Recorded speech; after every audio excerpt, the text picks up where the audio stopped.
Assalamualaikum warahmatullahi wabarakatuh. Alhamdulillahi wa kafa. Wassalatu wassalamu ala rasulillahil mustafa wa ala alihi wa sahbihi wa man wafa. Amma ba'd. Faya ibadallah, usi nafsi wa iyyakum bitaqwallahi faqad fazal muttaqun fala tamutunna illa wa antum muslimun. Faqala ta'ala ya ayyuhalladzina amanu taqullaha haqqa tuqatih wa la tamutunna illa wa antum muslimun. وقال يا أيها الناس اتقوا ربكم الذي خلقكم من نفس واحدة وخلق منها زوجها وبث منهما رجالا كثيرا ونساء واتقوا الله الذي تساءلون به والأرحام إن الله كان عليكم رقيبا. Bapak dan Ibu sekalian, saudara-saudariku rahimani wa rahimakumullah, semoga Allah selalu mencurahkan rahmatnya dalam kehidupan kita semuanya. Mari kita bersyukur kepada Allah Subhanahu wa taala mengawali ta'lim duha kita di pagi ini, bahwa Allah masih memberikan banyak nikmat kepada kita sampai dengan duha ini, dan di antara nikmat yang terbesar adalah dipilihnya kita semua, dihadirkan, dirangkul, ditempatkan di rumah Allah langsung untuk bisa mengikuti ta'lim, mendekat kepada Allah melalui pendalaman sebagian dari tuntunan agamanya. Semoga dengan nikmat ini kita digolongkan kepada apa yang disebutkan oleh Nabi SAW dalam hadisnya, tercantum langsung di dua kitab sahih. Yang pertama di Sahih Al-Bukhari nomor hadis ke-71, dan yang kedua di Sahih Muslim nomor hadis 1035. Jadi saking pentingnya hadis ini sebagai motivasi kepada para penuntut ilmu, ini baru pemulaan saja, baru pengantarnya. Jadi kalau Anda sudah datang, ini yang didapatkan, ya. Kalau sudah belajar, ada kemuliaan yang lainnya. Mari kita bacakan hadisnya. Ini dari hadis riwayat Muawiyah bin Abi Sufyan radhiyallahu anhuma. An Muawiyah ibni Abi Sufyan radhiyallahu anhuma. Hadis ini disampaikan dari sahabat, yarhamkallah, Abu Muawiyah bin Abi Sufyan, yarhamkallah. Semoga Allah memberikan ridha kepada keduanya. Qala, ya, Muawiyah kemudian menyampaikan, berkata, sami'tu an-nabiyya sallallahu alaihi wasallam yaqul, saya pernah mendengar satu kali Nabi SAW pernah bersabda. Perhatikan kalimatnya. Man yuridillahu bihi khaira yufaqqihhu fid din. Man yuridillahu bihi khaira. Siapapun, kalau ada kata man di dalam bahasa Arab, itu artinya umumnya menunjuk kepada orang, makhluk tanpa batasan. Jadi mau orang tua ataupun yang remaja, mau yang besar ataupun yang kecil, mau yang sepuh ataupun yang masih muda, siapapun, man yuridillahu bihi khaira, siapapun yang diinginkan oleh Allah berubah menjadi orang yang baik. Jadi misalnya kalau ada orang dalam pandangan Allah, pemuda yang belum baik, Allah inginkan dia jadi baik. Orang tua yang belum baik, di akhir masa hidupnya Allah inginkan dia berubah menjadi baik dalam pandangan Allah, ya. Anak-anak yang belum baik, Allah inginkan dia menjadi orang yang baik dalam pandangan Allah, bukan dalam pandangan manusia. May yuridillahu bihi khaira, siapapun yang diinginkan oleh Allah berubah menjadi orang baik, memiliki sifat-sifat kebaikan. Perhatikan tandanya, yufaqqihhu fid din. Yufaqqihhu fid din. Maka Allah akan pahamkan ia mengenai urusan agamanya, mengenai ketentuan agamanya.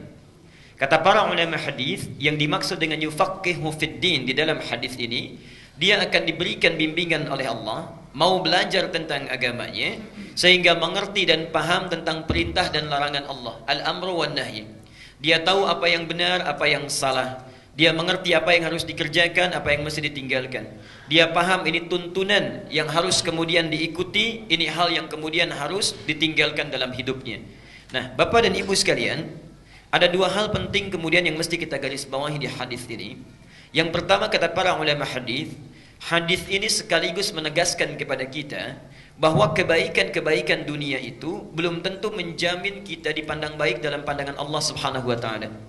Saya beri contoh, misal, harta kita bertambah. Kemarin tidak punya motor, sekarang punya.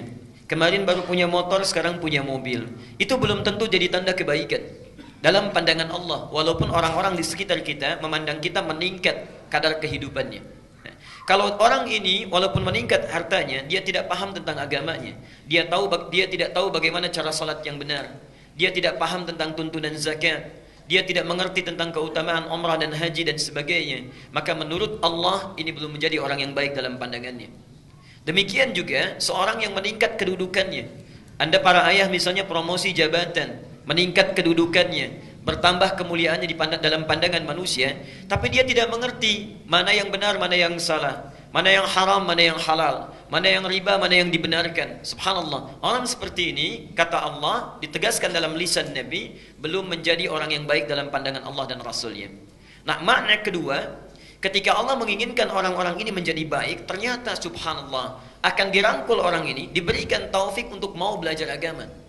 Jadi maksud saya, saat sementara orang di hari ini, di hari Ahad, umumnya orang berlibur, umumnya bertamasya, berkumpul bersama keluarga, bapak dan ibu mendapatkan nikmat yang luar biasa, meluangkan segenap waktunya untuk mendekat kepada Allah dan mendapatkan taufik dari Allah untuk mau belajar pada saat ini. Itu tandanya Allah sudah menginginkan bapak dan ibu menjadi orang yang baik dalam pandangannya. Tidak cukup dengan amin. Kalau sudah hadir di sini, Allah berikan pada bapak dan ibu, orang lain belum diberikan, sudah dirangkul, ditempatkan, itu mesti dibuktikan. Karena nikmat itu, iman itu bersanding dengan amal. Buktinya apa? Ya. Karena itu ketika hadir di sini, sudah dianggap kita sebagai pengantar orang yang baik. Ayo kita buktikan melalui ta'lim ini, pahami apa yang disampaikan, ikuti apa yang dituturkan dan amalkan dalam kehidupan kita. Amalan itulah menjadi pembuktian kita sudah menjadi baik dalam pandangan Allah Subhanahu wa taala. Kalau sudah dihimpun, diantarkan, ditempatkan, dikukuhkan, diberikan kesempatannya, belum juga tersentuh untuk berubah menjadi orang yang lebih baik dalam pandangan Allah dan Rasulnya, dengan cara apa lagi Allah memaksa kita untuk menjadi orang yang baik. Karena itu bertakwalah kepada Allah. Mari kita fokus untuk belajar. Yang pertama, ikhlaskan diri kita dan jangan sertakan motif yang lainnya sebelum kita menghadap kepada Allah dengan pelajaran ini. Ingat, keikhlasan itu banyak manfaatnya. Satu, tentunya akan melahirkan pahala yang berlimpah kepada kita. Ya. Quran surah Al-Bayyinah ayat yang kelima, "Wa ma umiru illa liya'budullaha mukhlishina lahuddin." Dan tidaklah kalian diperintahkan untuk beribadah kepada Allah, dan ta'lim bagian dari ibadah, ya, kecuali melakukannya dengan berusaha dengan semaksimal keikhlasan yang dapat dimungkin kita lakukan. Ya. Yang kedua, ikhlas itu nanti akan membuka kecerdasan sehingga apa yang kita dapatkan dari ta'lim itu langsung mengalir ke dalam jiwa. Ya. Karena ada orang yang datang misalnya ke majlis ilmu, dia cuma datang dengarkan, masuk telinga kanan, keluar telinga kiri, keluar lagi, itu antara masuk dengan sama hampir tidak ada perbedaan. Ya. Bahkan ada di antaranya yang masuk telinga kanan, itu nggak masuk, keluar lagi dari kanan. Ya. Ada yang seperti itu. Ya. Karena itu motif-motif yang datang sebelum hadir ke sini itu tanggalkan dulu. Ada motif ingin ketemu teman, ada motif hanya ingin tahu di mana Masjid Al-Ihsan, ada motif hanya ingin tahu siapa ustadznya dan sebagainya. Tanggalkan di luar, simpan saat masuk ke rumah Allah, hubungan kita hanya dengan Allah. Lakukan ikhlas karena Allah, maka Allah akan tanamkan ilmu itu ke dalam diri kita. Karena itu di dalam Quran, ilmu tidak pernah disebut dengan pencarian kita. Sekali lagi, di dalam Quran, ilmu tidak pernah disebut dengan pencarian kita kalau sudah kita dapati. Tapi selalu disebut oleh Quran dengan pemberian dari Allah dan disandingkan dengan keimanan. Perhatikan Al-Mujadalah di ayat yang ke-11-nya. Ya ayyuhalladzina amanu idza qila lakum tafassahu fil majalisi fafsahu yafsahillahu lakum wa idza qila anshuzu fansuzu yarfa'illahu alladzina amanu minkum walladzina utul ilma. Bahasa Qur'annya utul ilma. Utu itu yang diberi. Bukan kita yang mendapatkan, tapi yang diberikan. Dan Allah kenapa mengawali ayat ini dengan iman? Hanya akan memberikan ilmu yang bermanfaat itu kepada orang-orang yang beriman dan ditunjukkan dengan kualitas keikhlasannya. Mudah-mudahan Allah memberikan taufik kepada kita untuk mengawali kajian di pagi ini sehingga bisa disampaikan dengan mudah, ada manfaat dan bisa kita praktekkan dalam kehidupan kita. Bapak dan Ibu sekalian, materi terbaik yang bisa kita bahas setelah membahas Al-Quran adalah tuntunan hidup sesuai dengan sunnah Nabi SAW. Karena itu yang diperintahkan oleh Al-Quran. Baik. Quran surah ke-59 Al-Hashr ayat ke-7. Sudah? Quran surah ke-59 Al-Hashr ayat ke-7. Perhatikan dalilnya. Jadi kalau antum ditanya mengaji apa di pekan keempat, tuntunan sunnah Nabi, apa dalilnya? Ada enggak petunjuknya di Quran? Dalilnya di antaranya Quran surah ke-59 Al-Hashr ayat ke-7. Wa ma atakum rasulu fakhudhuhu wa ma nahakum anhu fantahu. Okay. Alhamdulillah. Dan apapun yang disampaikan oleh Rasulullah sallallahu alaihi wasallam itu sebagai petunjuk kehidupan, maka ambil dan terapkan. Ya. Fakhudhuhu, pegang kuat. Ya. Khudhu itu artinya bukan sekedar diambil, tapi pegang kuat. Dipegang kuat, praktekkan dalam kehidupan. Itu bukan sekedar petunjuk solat, bagaimana solatnya seperti Nabi, ya. Zakatnya seperti Nabi, haji umrahnya seperti Nabi. Tapi dari setiap bangun, mulai dari tidurnya sampai tidur kembali, bagaimana supaya kita bisa menjalaninya seperti Nabi SAW mencontohkannya. Ya. Bangun dari tidur, bagaimana Nabi mengajarkannya. Saat kita kemudian berangkat, masuk kamar mandi, ke toilet, bagaimana Nabi mencontohkannya. Saat makan, bagaimana Nabi mencontohkannya. Wa ma atakum rasulu fakhudhuhu. Apapun yang disampaikan oleh Rasulullah, maka ambil dengan kuat dan terapkan dalam kehidupan kita. Wa manahakum anhu fantahu. Sedangkan apa yang dilarang oleh Rasulullah SAW, maka tinggalkan dan jangan terfikirkan untuk dikerjakan. Orang-orang yang seperti ini, maka akan diangkat derajatnya oleh Allah, bukan orang biasa, tapi langsung disebut oleh Al-Quran orang-orang yang dicintai oleh Allah Subhanahu Wa Taala. Ya. Jadi bedanya orang yang cuma belajar pelajaran biasa dengan belajar sunnah Nabi. Jadi apapun yang dilakukan Nabi, saya ikuti. Bagaimana Nabi makan, saya ikuti. Nabi berjalan, saya ikuti. Ya. Subhanallah.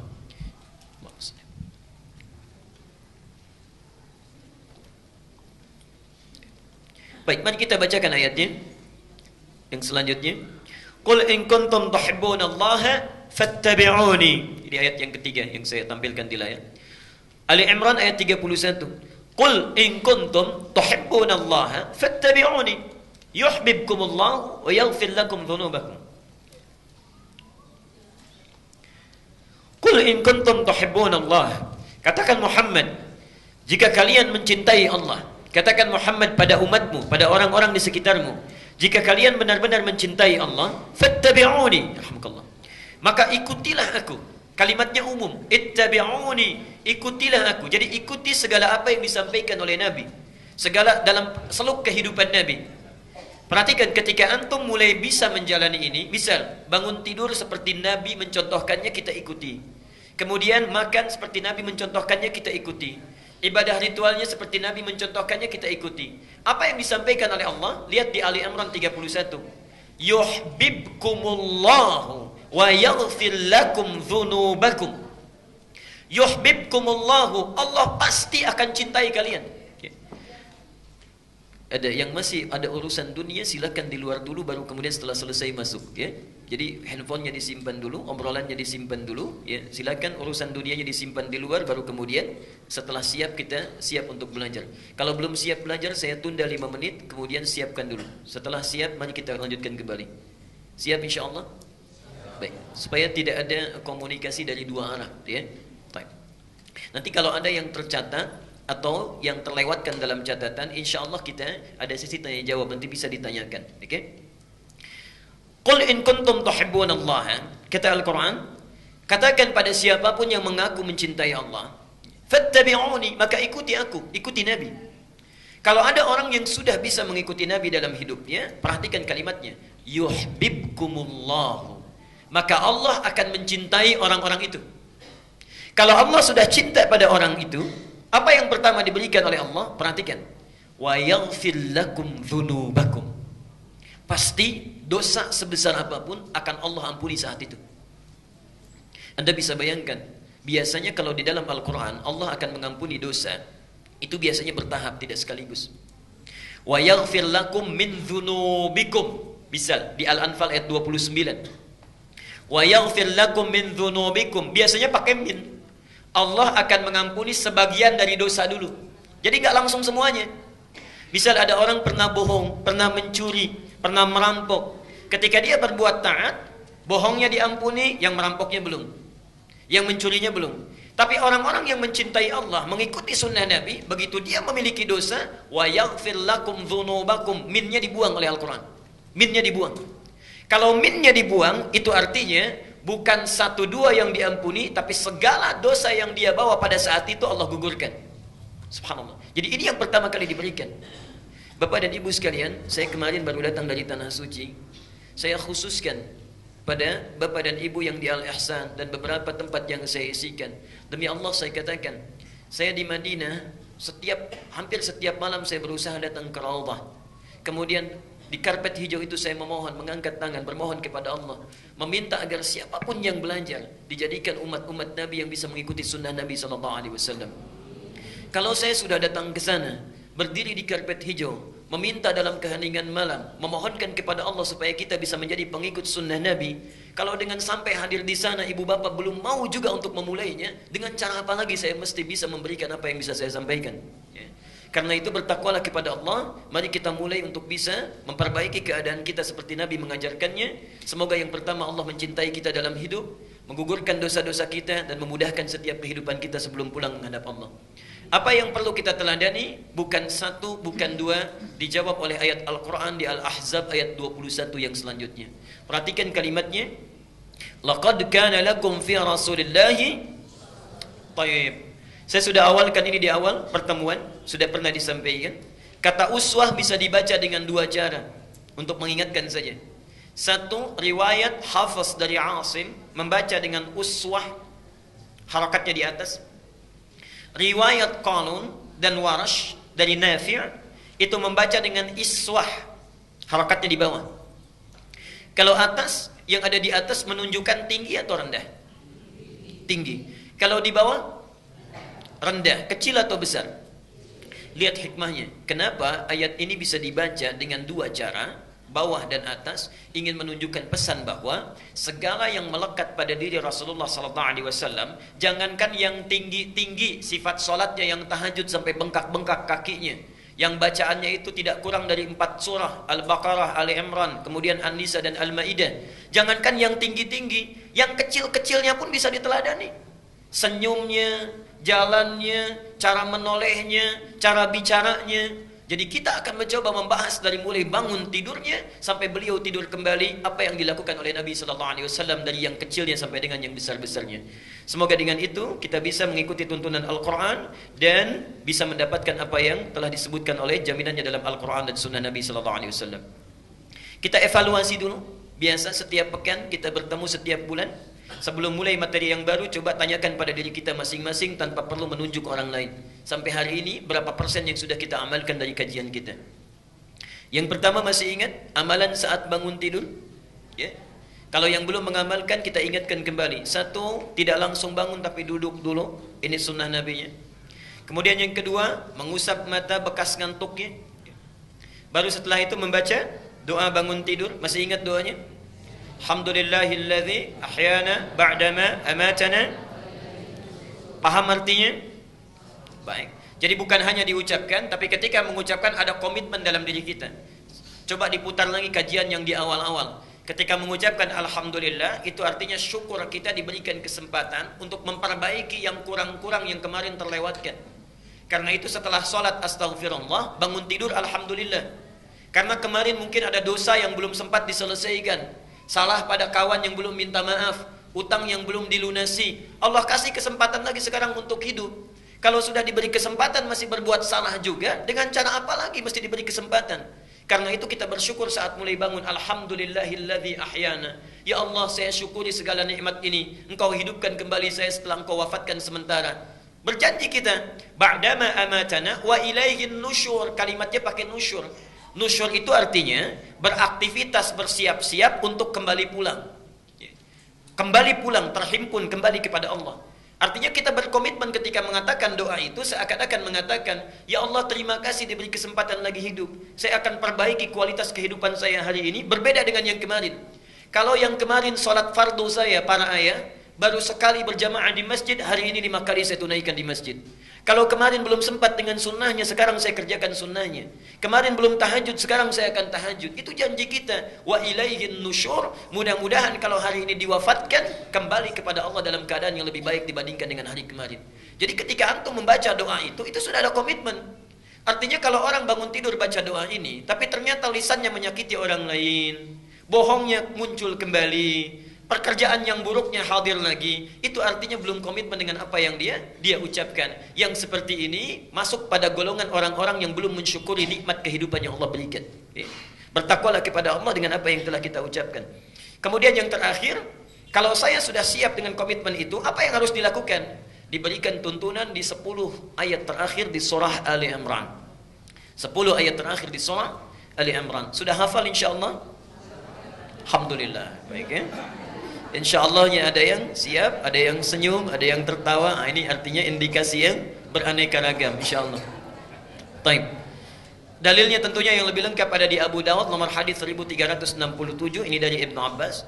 Kalau ini sudah dilakukan selesai, kemudian kita bangkit, lalu amalan selanjutnya mencuci kedua telapak tangan kita, kemudian bersiwak atau menggosok gigi, kemudian berwudu, menyempurnakan wudu, bersiap menunaikan tahajud. Ingat, yang ikut kajian sunnah Nabi ini artinya orang-orang yang sudah berkomitmen memperbaiki keadaan diri. Artinya dengan kata lain, sudah siap mengikuti segala yang Nabi tunjukkan sesuai dengan kadar kemampuannya. Kalau dalam materi ini ada materi tahajud, artinya sudah punya rencana, besok saya mesti tahajud. Begini sifat Nabi tahajudnya. Ya.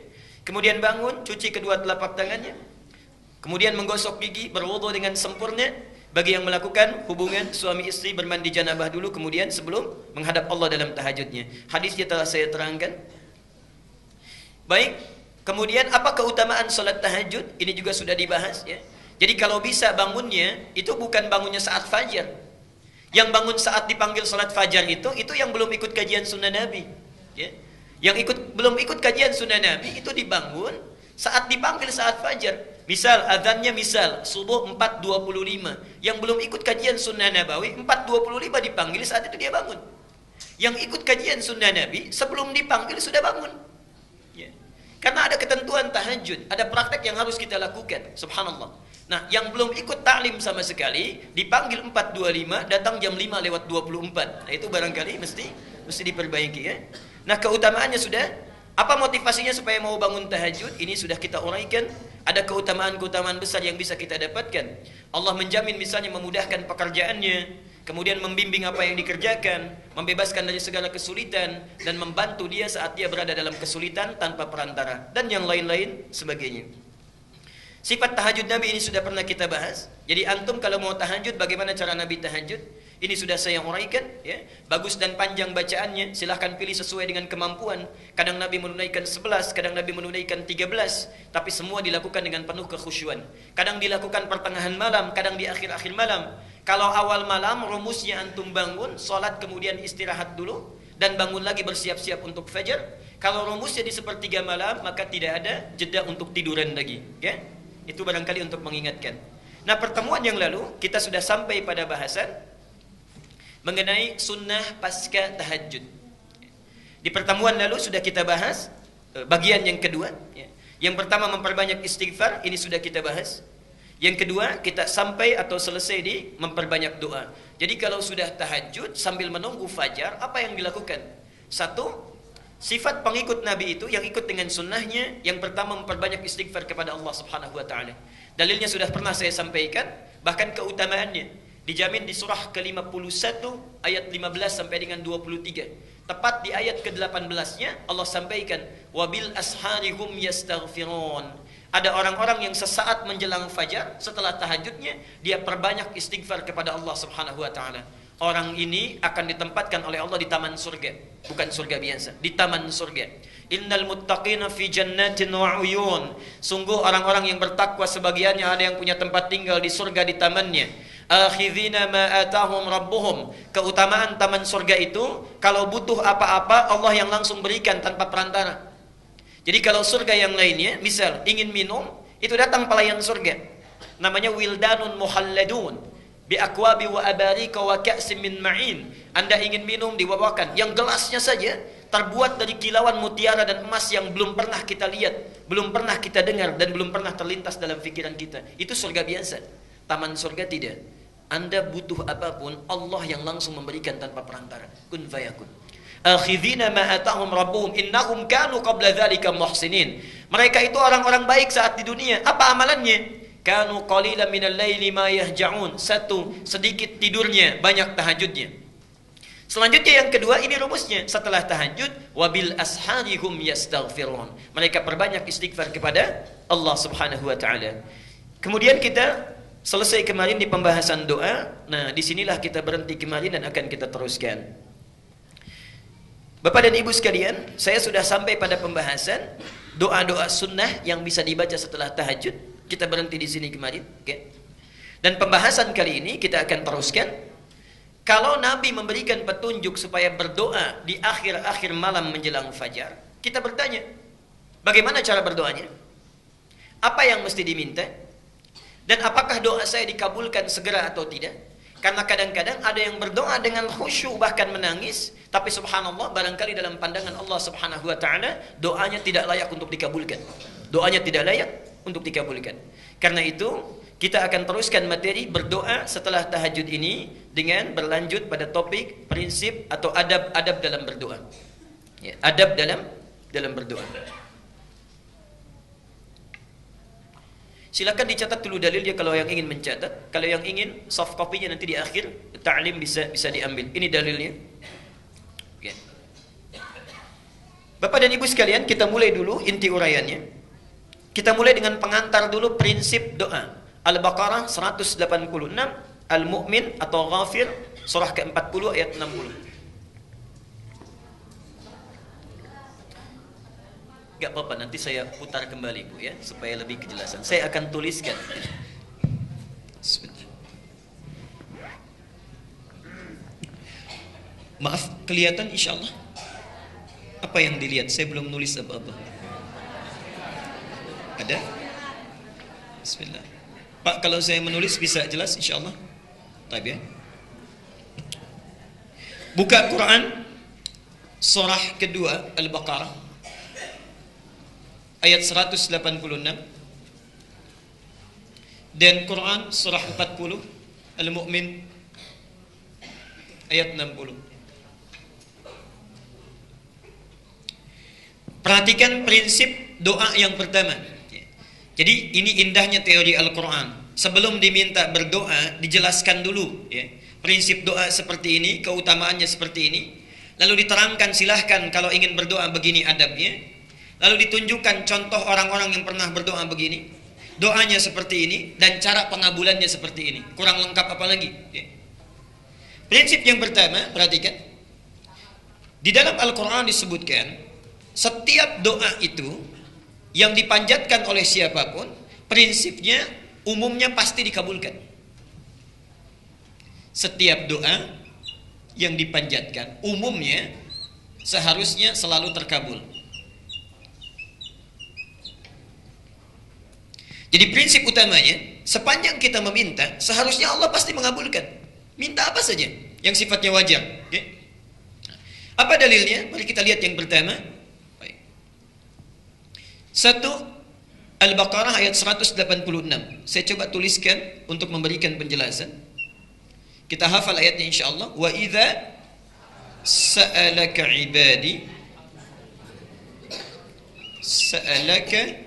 ibadi anni fa inni qarib. Alhamdulillah. Bagian pertama. Bagian kedua poinnya, kemudian ujibu da'watad da'i. Da'watad da'i. Idza da'ani, ini poinnya.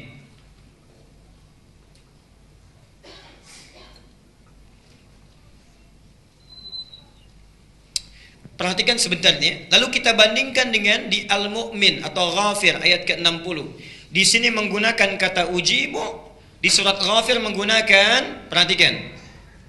Wa qala rabbukum ud'uni astajib lakum. Astajib.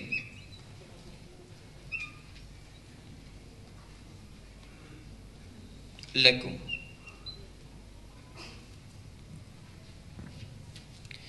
Lihat sini perbedaannya, saya tafsirkan pelan-pelan bagaimana indahnya Allah menguraikan kecenderungan manusia dan jawaban dari doa. Wa idza sa'alaka ibadi. Kalau kita sekedar melihat mushaf terjemahan, maka seringkali diartikan dan bila hamba-hambaku bertanya kepadamu Muhammad, demikian ya terjemahannya. Nah, sekarang perhatikan ya. Untuk mengungkapkan kata bertanya, uniknya Al-Quran menggunakan kata sa'ala. Baik ya? Sa'ala. Sa'ala itu di Quran termasuk di dalam bahasa Arab, dalam ilmu bahasa Arab, ternyata tidak hanya mengandung satu arti, bukan sekedar bertanya. Sa'ala itu juga bisa mengandung arti sesuatu yang ingin dimintakan. Jadi bisa berarti bertanya, bisa berarti meminta. Lihat uniknya bahasa Al-Quran. Ya akhi, mungkin as'al minka at-ta'am. Ya akhi, saudaraku, boleh enggak saya minta sedikit makanan? Mungkin as'al minka at-ta'am. Sa'ala. Perhatikan, ketika Allah menyebutkan kita yang mencari-cari Allah, lembut sekali isyaratnya. Ya Muhammad, jika ada hambaku bertanya kepadamu, ingin mencari-cari aku, saya ingin tanya, umumnya manusia kalau cari-cari Allah mau apa? Ada maunya. Kalau sedang tidak butuh, lupa. Tapi kalau sedang perlu sesuatu, pasti dicari itu. Tahajudnya rajin, puasanya rajin, mencoba mencari, mencoba menemukan Allah, ya. Karena itu katanya menggunakan sa'ala. Dan hebatnya biasanya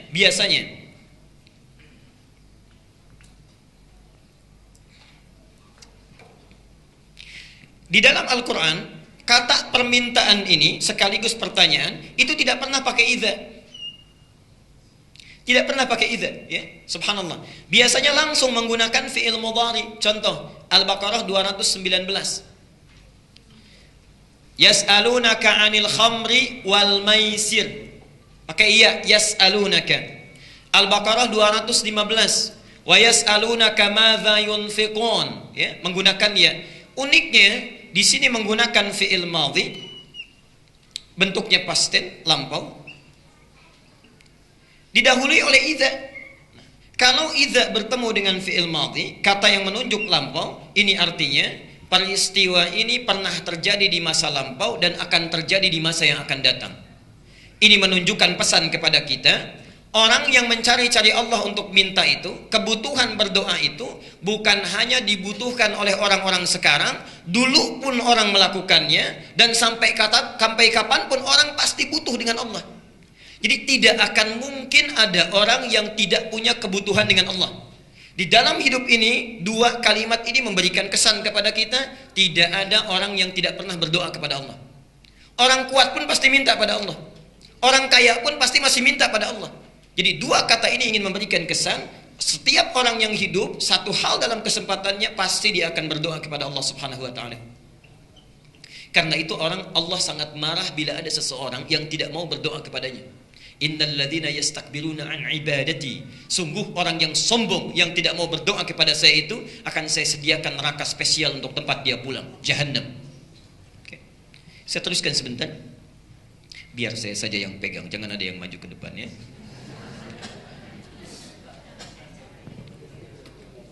Baik. Lanjutkan. Ibad itu jamak dari kata abdun. Apa itu abdun? Kalau disebutkan hamba, yang terbayang, maaf, tinggi atau rendah? Rendah. Hebat atau biasa?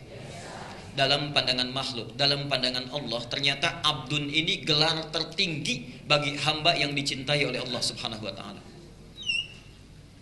Jadi saat Allah mencintai seseorang, ingin mengangkat derajatnya, itu gelar tertingginya bukan rasul, bukan nabi, tapi abdun.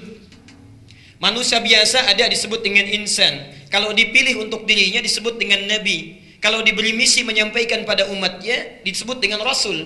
Tapi kalau sudah ingin diangkat derajatnya oleh Allah setinggi-tingginya, dirubah kalimatnya menjadi abdun. Karena itulah Rasulullah ketika diangkat untuk Mi'raj tidak dipanggil dengan nabi, tidak dipanggil dengan rasul, tapi dipanggil dengan kalimat tertinggi, abdun. Quran surah 17 ayat yang pertama. Subhanalladzi asra bi abdihi, bukan bi rasulihi, bukan bi nabiyhi, tapi yang dipilih bi abdihi. Karena Allah selalu akan mengangkat orang yang merendahkan diri di hadapan Allah, orang yang bersujud di hadapan Allah, dan dia merendahkan dirinya di hadapan Allah saat orang lain memuji-mujinya. Itulah abdun. Nah, jamaknya itu ibad. Subhanallah. Orang yang sekalipun dia dalam hidupnya, mohon maaf ya, ada kemapanan dalam hal yang dia rasakan, tapi masih mau mendekat kepada Allah, orang ini langsung disebut oleh Allah sebagai ibad. Artinya, ciri-ciri orang yang dicintai oleh Allah diantaranya adalah orang yang banyak memohon kepada Allah Subhanahu wa ta'ala. Jadi saat antum bangun dari tahajud, selesai menunaikannya, kemudian berusaha berdoa kepada Allah, meminta kepada Allah, maka kita masuk pada kategori ibadi. Masih ingat di hadis yang kemarin? Orang yang bangun di sepertiga malam, ada hadis qudsinya. Kemudian dia memohon kepada Allah. Apa jawaban Allah? Allah kemudian membentangkan rahmat ke langit dunia. Kemudian mengatakan kepada hambanya, ya ibadi. Panggilannya bukan panggilan amanu lagi, bukan mukminun lagi. Ya ibadi, wahai hambaku, apa yang kamu minta? Ingin rahmat sekarang aku berikan, berdoa aku kabulkan, ingin ampunan sekarang aku ampuni. Ya ibadi. Ini yang pertama. Jadi seseorang yang biasa berdoa itu adalah ciri diantara orang yang sangat dicintai oleh Allah. Jadi kalau antum dalam hidup itu bisa diukur. Coba lihat, sehari berapa kali berdoa? Sehari berapa kali berdoa? Ya? Bagaimana kualitas berdoa kita? Kalau kita berdoa dengan khusyuk dalam keadaan yang baik, maka termasuk dalam golongan orang yang dicintai oleh Allah Subhanahu wa ta'ala, insyaallah. Saya lanjutkan. Perhatikan sini. Wa idza sa'alaka 'ibadi 'anni, Muhammad, apabila ada hamba-hambaku mencari aku untuk meminta sesuatu, fa inni qarib, maka ini subhanallah. Ini yang hebat, ini yang hebat. Biasanya di Quran kalau sudah ada sa'ala itu selalu dengan kul pasangannya. Sudah ada sa'ala selalu kul. Perhatikan, misal saya beri dua contoh yang tadi ayatnya. Al-Baqarah 215. Yas'alunaka madza yunfiqun. Qul ma anfaqtum min khairin. Setelah yas'alunaka ada qul, katakan. Al-Baqarah 215. 4 ayat setelahnya Al-Baqarah 219. Yas'alunaka 'anil khamri wal maisir. Apa setelahnya? Qul fihima ismun kabir wa manafi'u linnas. Yas'alunaka 'an dzil qarnain. Qul, selalu qul, setelahnya qul. Jadi kalau orang tanya tentang hukum, ada perintah ayat, katakan Muhammad. Tanya lagi tentang hukum, katakan Muhammad. Tanya tentang kisah tarikh, katakan Muhammad. Jadi ada batas, ada jeda antara yang ditanyakan dengan jawaban, kul. Tapi orang yang mencari Allah, kulnya langsung dihilangkan. Orang-orang yang ingin mendekat kepada Allah, minta apapun, saat dia bersungguh-sungguh mencari mendekat kepada Allah, maka kata kulnya dihilangkan, diganti dengan kata fa, dengan huruf fa. Kalau mau konsisten kalimat normalnya fakul inni qarib, tapi kulnya dibuang, diganti dengan fa. Saat kul ini dibuang, seakan-akan ingin memberikan isyarat kalau ada orang yang ingin mendekat kepada Allah, tanpa jarak Allah mendekat kepadanya. Tanpa jarak, langsung dirangkul oleh Allah. Dan hebatnya tidak cukup menghilangkan kata kulnya, diganti dengan fa. Fa itu dalam ilmu bahasa Arab harfu atfin bila hududin, huruf ataf yang menyertai sesuatu, merespon sesuatu tanpa ada batas sedikit pun. Kalau ayat Quran yang mengatakan wa inni qarib, wa artinya kita mencari Allah tapi ada jeda Allah datangnya. Kalau pakai thumma, wa idza sa'alaka ibadi anni thumma inni qarib, artinya mintanya sekarang baru dilihat oleh Allah besok. Tapi ketika menggunakan kata fa, artinya minta saat ini, saat itu langsung Allah mendekat kepadanya, tidak ada jeda sama sekali. Pernah dengar hadis qudsi, saat seorang hambaku mendekat kepadaku dengan merangkak, maka aku mendekat kepadanya dengan berjalan. Dia berjalan, aku berlari. Apa artinya? Fa inni qarib. Subhanallah. Dan ibad ini hebatnya, kalimat ibad. Ini bukan hanya bagi orang-orang yang bertakwa. Bukan hanya orang-orang yang bertakwa. Tapi orang yang punya banyak dosa pun, yang dosanya tak terlukiskan. Disebut dalam bahasa Arab dengan israf. Israf itu yang berlebihan. Jadi kalau ada orang makan lontong 1 piring, yang ini 5 piring sendirian, bisa. Itu israf. Kalau ada seorang ibu belanja sesuai kebutuhan, ini setiap yang dilihat ingin beli. Gak ada uang pun kalau bisa, kredit dulu gitu ya. Nah, ini israf namanya, ini israf. Ada orang israf dalam berbuat dosa. Ini bohong, yang ini mencuri, yang ini merampok, yang ini mabuk. Ini cuman A, B, C, tapi yang si D semua diborong. Mabuk iya, bohong iya, berzina iya, merampok juga iya, subhanallah. Satu kali ingin taubat, turun ayat di Az-Zumar, Quran surah 39 ayat 53. Perhatikan kalimatnya. Qul ya ibadiyalladzina asrafu ala anfusihim. Pakai ibad, masih dipanggil hamba, ibad. Katakan Muhammad pada hamba-hambaku yang telah israf dalam berbuat dosa, la taqnatu min rahmatillah. Kalau masih ingin tobat sini, saya pasti akan rangkul. Jadi antum kurang apa lagi? Misal kalau ada di sini yang dalam hidupnya, maaf ya, mungkin sebelum datang ta'lim, ya Allah saya pernah bohong, ya Allah saya pernah berbuat dosa, ya Allah ya saya pernah mabuk, ya Allah saya berbuat ABC, mungkin tidak saya diampuni. Turun ayat itu. Hei, kamu jangan khawatir, jangan ragu, sepanjang mau datang sini saya ampuni. Karena itu digunakan kalimat ibadah. Nah, Bapak Ibu sekalian, seakan-akan ayat ini ingin menyampaikan, ini hukum berlaku universal tanpa batasan.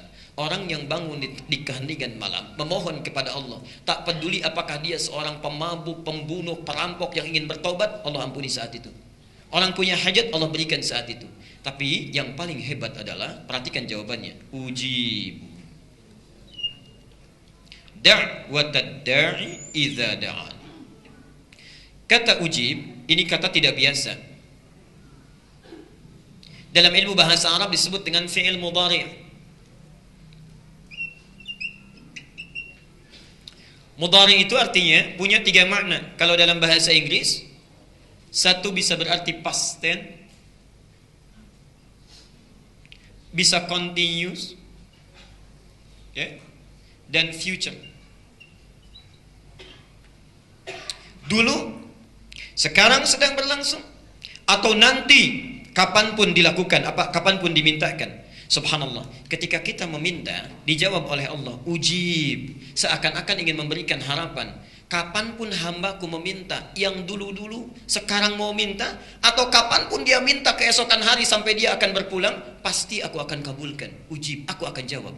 Jadi sifat doa itu, kalau dimintakan kapanpun, pasti akan dijawab. Dan uniknya, di dalam surah Al-Mu'min atau Ghafir ayat ke-60, dirubah juga dengan kata astajib.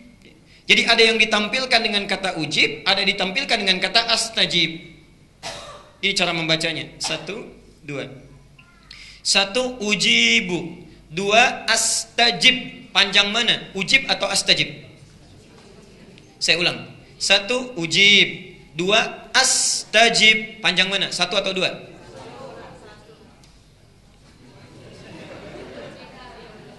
1 ujib, 2 astajib. Panjang mana? Ya?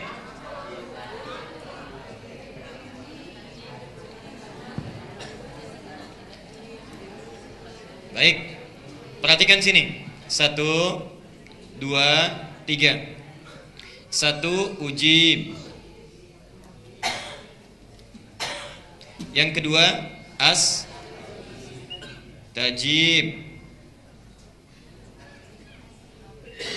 Yang ketiga astajib. Saya belum tanya, jadi gak usah dijawab dulu ya. Takutnya salah. 1 ujib, 2 astajib. Panjang mana? 1 atau 2? Nah, sekarang sudah sepakat ya. Ini kita simpan dulu yang ketiga. Panjang yang kedua. Perhatikan. Cara Allah menjawab doa seorang hamba, ujib, singkat. Ada orang yang saat meminta langsung dikabulkan. Saat minta langsung dikabulkan. Karena syaratnya terpenuhi. Yang kedua doanya wajar, saat itu dia butuhkan. Tapi ada orang yang saat meminta, saat berlangsung doa belum dikabulkan. Karena menurut Allah barangkali belum siap dia untuk menerima apa yang dimintakan. Mungkin nanti seminggu kemudian setelah siap baru diberikan. Ibu bapak punya anak SD baru kelas 6, minta motor, dikasih tidak? Belum tentu dikasih. Setelah dia SMA kelas 1 dikasih. Baik, saat dia kelas 6 SD kita memang punya, uangnya ada, motornya bisa dibeli, tapi belum siap dia untuk menggunakannya. Kita tunda itu sampai dia siap menggunakannya. Kadang-kadang apa yang kita mintakan itu dipandang oleh Allah, kalau saya berikan sekarang ini orang belum siap. Belum siap. Diberikan nanti saat dia siap untuk bisa mengembannya. Kadang-kadang kesiapannya ada di dunia, kadang-kadang kesiapannya diberikan saat di akhirat nanti. Turunlah hadis menyampaikan, tidaklah seorang hamba berdoa kepada Allah kecuali, perhatikan apa yang saya uraikan di atas. Ada yang langsung dikabulkan saat itu juga. Ada yang ditunda sampai dia siap, Ada yang kemudian ditangguhkan di akhirat, diberikan yang lebih hebat dibandingkan apa yang dia mohonkan. Nah, karena itu Bapak Ibu sekalian, perhatikan. Yang ini untuk menjawab yang langsung dibutuhkan. Yang astajib untuk menjawab apa yang tertunda yang belum didapatkan saat ini. Bisa esok lusa, bisa di akhirat, atau diganti dengan apa yang kita butuhkan dibanding apa yang kita inginkan. Tapi yang paling hebat, perhatikan. Iya-nya dibuang. Kalimat normalnya seharusnya astajib, tapi ya-nya dibuang. Untuk meyakinkan sifat Allah yang beda dengan makhluk. Kalau makhluk begini, misal Bapak minta, Ustaz, boleh nggak saya minta ini besok ya? Percaya nggak? Belum tentu. Belum tentu. Ada orang yang percaya, ada orang yang was-was. Benar nggak ya? Ya? Makhluk kadang-kadang kalau menjanjikan sesuatu belum tentu sepenuhnya percaya. Ya. Mohon maaf, jangankan yang biasa, Ustadz saja kalau sudah ngasih tahu, Ustadz nanti datang insya Allah, masih di SMS juga, di telepon juga, dipastikan juga, artinya kurang yakin. Ya. Nah karena itu, untuk membedakan sifat manusia dengan sifat Khalik, Allah, ya-nya dibuang, astajib. Ketika ya-nya dibuang, untuk meyakinkan, pasti saya jawab, walaupun bukan saat ini. Jadi berdoa itu nggak ada ruginya, kalau nggak sekarang, besok nanti dapatnya. Kalau nggak sekarang, yang lainnya akan didapatkan. Jelas sampai sini? Jadi prinsip yang pertama, setiap orang berdoa itu pasti dikabulkan. Baik.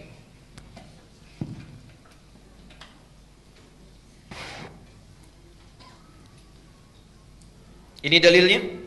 Jadi bisa kita temukan di berbagai tempat. Al-Baqarah 186 di Qur'annya.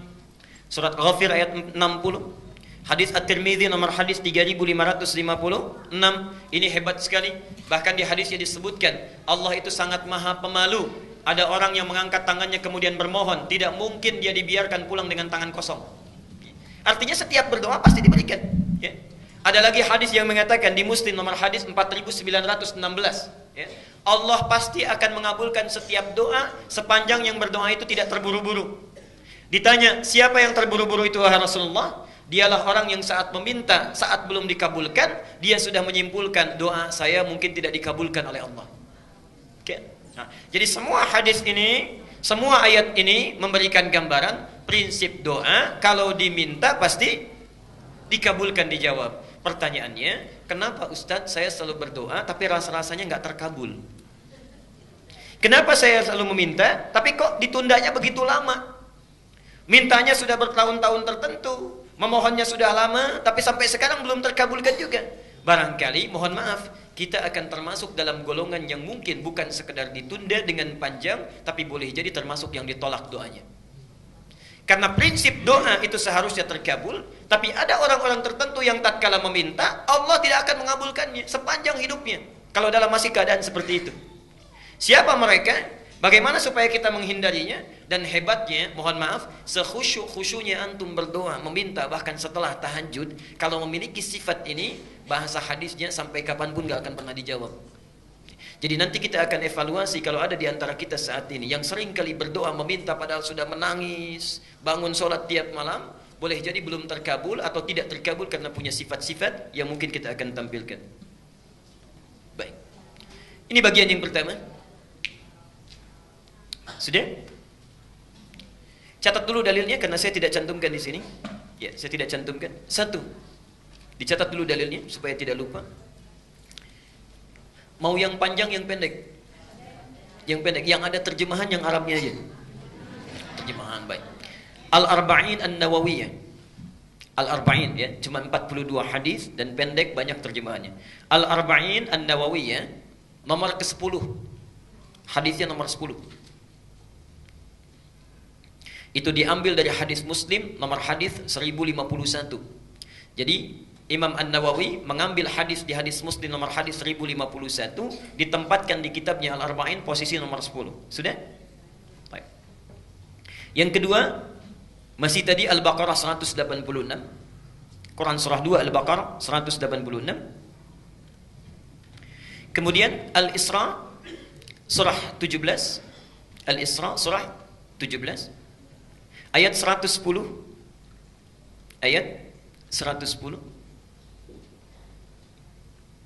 Kemudian Adz-Dzariyat ini contohnya Surah 51 ayat 55 sampai dengan 60 terakhirnya. 55 sampai dengan 60. Sudah? Baik. Nah, sekarang mari kita lihat dan kita evaluasi dan kemudian kita berhenti di titik ini. Bapak dan Ibu sekalian, di antara sunnah Nabi setelah kita tahajud, kemudian kita duduk khusyuk beristighfar, lalu memohonkan hajat kita kepada Allah Subhanahu wa taala yang ingin kita mohonkan. Nah, penting diketahui, sebelum kita memohon kepada Allah, ada sunnah Nabi yang lain terkait dengan adab-adab berdoa. Bagaimana supaya berdoa itu mudah sampai kepada Allah, cepat diterimanya dan langsung dikabulkannya. Baik.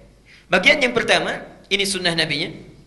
Hendaklah setiap orang yang berdoa mempersiapkan perangkat dirinya dengan halal dan baik. Saya ulang. Hendaknya setiap orang yang akan berdoa mempersiapkan perangkat dirinya. Perangkat diri itu berarti pakaiannya, ya. Kemudian apa yang dia kenakan, apa yang dia makan, ya, apa yang ada di sekitarnya. Jadi sebelum berdoa pastikan dulu itu halal, pastikan baik, ya. Jadi jangan sampai misalnya antum berdoa sudah menangis terseduh-seduh, disebut nama Allah Asmaul Husna, dipanjatkan di pertengahan malam, tapi pakaiannya haram, makanannya haram, yang dikenakannya haram, sajadahnya haram. Bagaimana bisa dijawab itu? Apa dalilnya? Hadis riwayat Muslim nomor hadis 1051 di Al-Arba'in nomor ke-10. Hadisnya dari Abu Hurairah. An Abi Hurairah radhiyallahu anhu qala.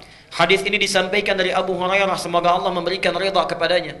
Qala Rasulullah sallallahu alaihi wasallam, Rasulullah sallallahu alaihi wasallam pernah bersabda, "Innallaha thayyibun la yaqbalu illa thayyiban." Sungguh Allah itu maha baik, sifatnya baik, keadaannya baik.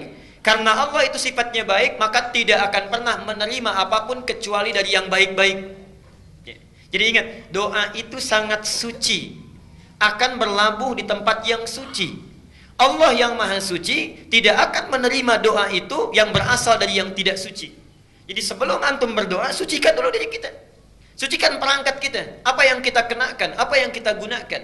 Kemudian Nabi menyampaikan, wa innallaha amaral mu'minina bima amara bihil mursalin, dan Allah memerintahkan kepada orang-orang yang beriman dalam hal berdoa seperti perintahnya kepada para rasul yang diutus.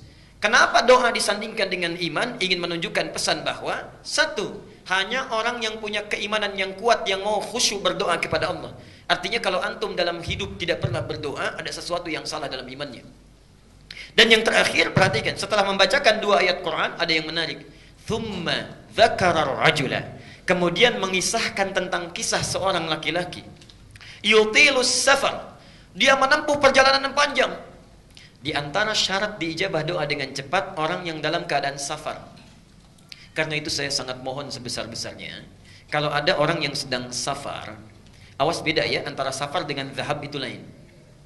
Kalau zahab itu perjalanan kurang lebih di bawah 82 km itu zahab. Jadi kalau Bapak Ibu menempuh perjalanan di bawah 82 km, 0 sampai 82, itu zahab namanya. Zahaba yadhhabu. Ana al-yaum adhhab ila Jami' al-Azhar. Saya hari ini akan pergi ke Masjid Al-Azhar. Dekat ya? Enggak sampai 80 kilo. Itu zahab. Tapi kalau lewat dari situ, apalagi panjang sekali, sudah zona waktunya berubah, itu disebut dengan safar.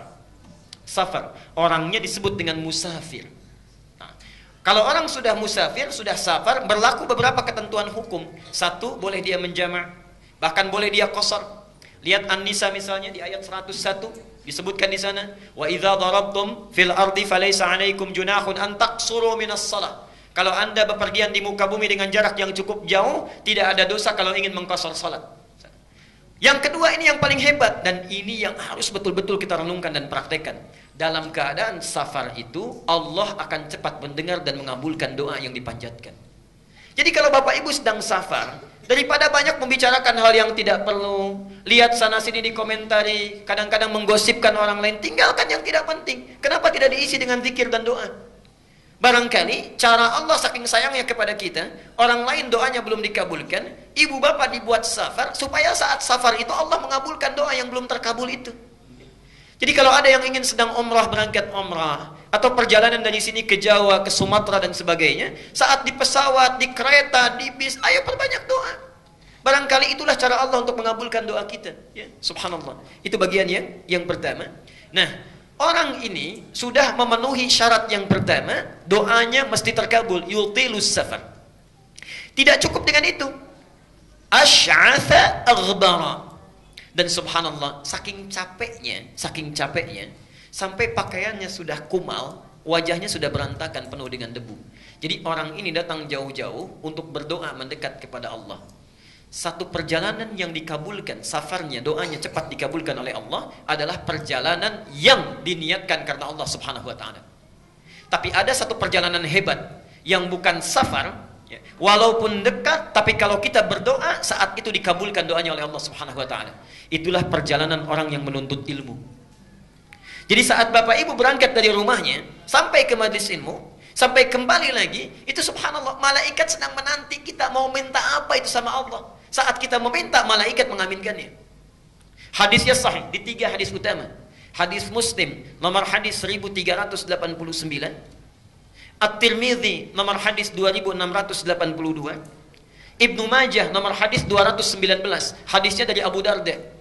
Ini ada orang yang jalan kaki dari Madinah datang ke Syam, ke Syria, Damaskus, ya. Sekarang Syria, Palestina, Jordania, Syria disebut dengan Syam, ya, dulu. Datang ke sana karena mendengar informasi ada sahabat Nabi Abu Darda, Umar nama aslinya, ya. Darda itu laki-laki perempuan. Tuh, kita sudah keliru. Laki-laki perempuan. Laki-laki tuh sudah keliru kan? Saya ulang sekali lagi. Laki-laki perempuan. Perempuan. Tahu dari mana? Pastikan dulu, kita lihat dulu sumbernya, ya. Ingat, Imam Muslim pernah membuat kitab di Sahih Muslim, ya, babnya namanya Kitabul Masaqat. Bab al-isnadu minad din. Kalau belajar apa-apa ditelusuri dulu ilmunya dari mana, sumbernya dari mana. Darda itu bukan laki-laki tapi perempuan. Perempuan. Jadi sahabat Nabi ini asalnya orang yang sangat kaya, punya toko banyak, melimpah hartanya. Saat Nabi datang belum masuk Islam. Singkatnya satu kali, subhanallah, singkatnya beliau masuk Islam berubah menjadi zuhud, ya. Segala hartanya disedekahkan, mendekat kepada Allah, subhanallah. Harta yang dia kumpulkan digunakan untuk kepentingan Allah dan Rasulnya. Dan yang paling hebat ada 2 hal.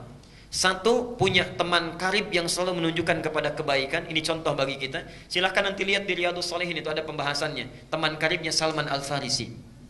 Ada bab, Imam An-Nawawi menempatkan hadis ini, menyampaikan bab 31 kalau tidak keliru. Salman berkunjung ke rumah Abu Darda.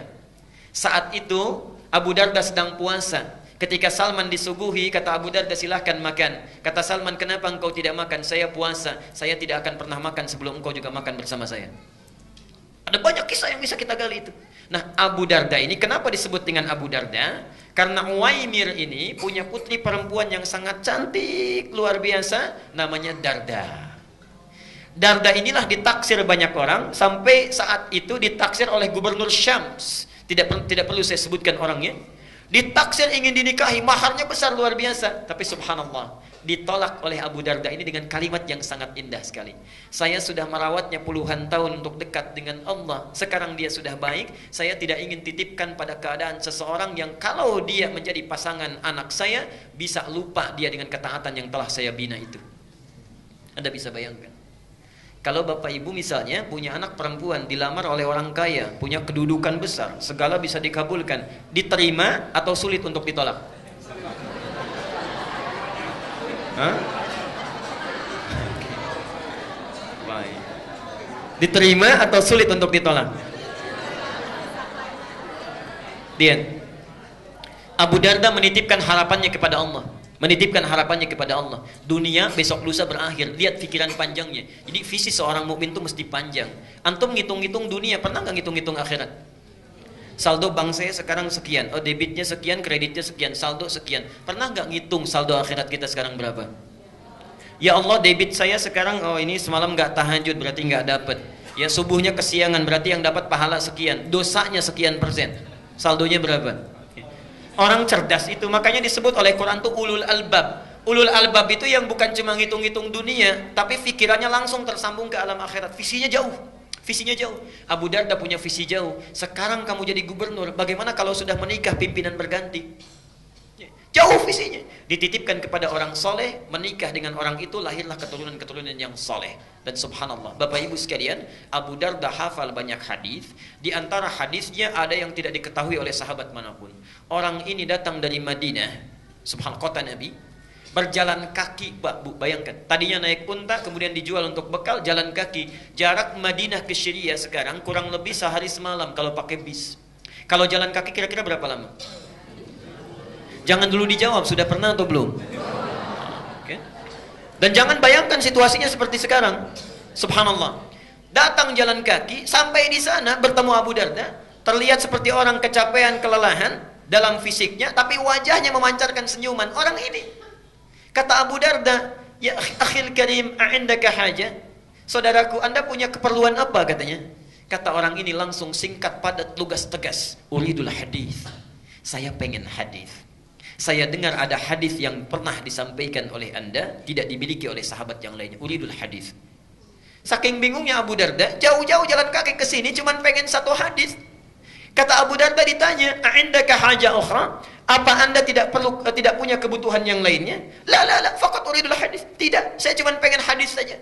Menjaga keikhlasannya, tidak melekatkan dengan motif yang lainnya. Uridul hadis. Subhanallah. Perhatikan, orang jalan kaki tidak ada fasilitas yang memadai untuk mendapatkan satu hadis saja ditempuh perjalanan. Untuk dapat satu hadis.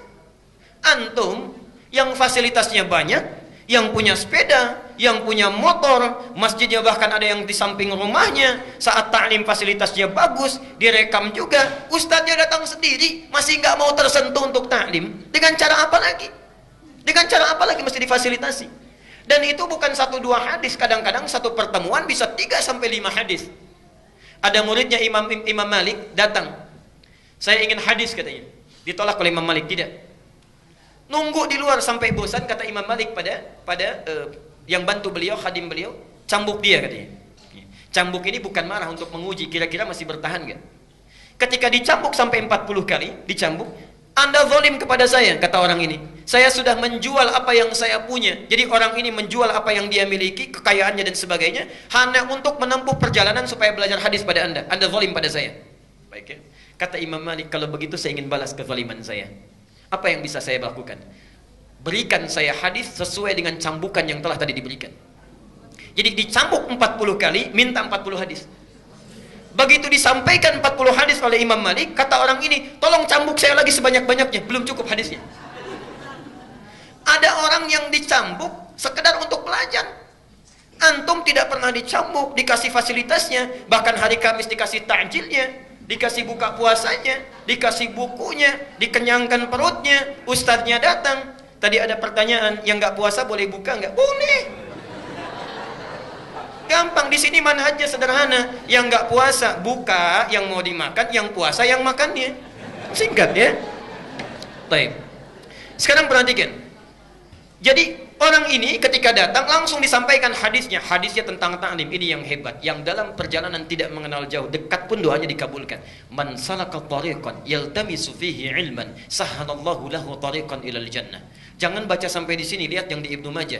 Wa innal malaikata la tad'u ajnihataha ridan li talibil ilmi wa hatta al-hitana allati fil bihar.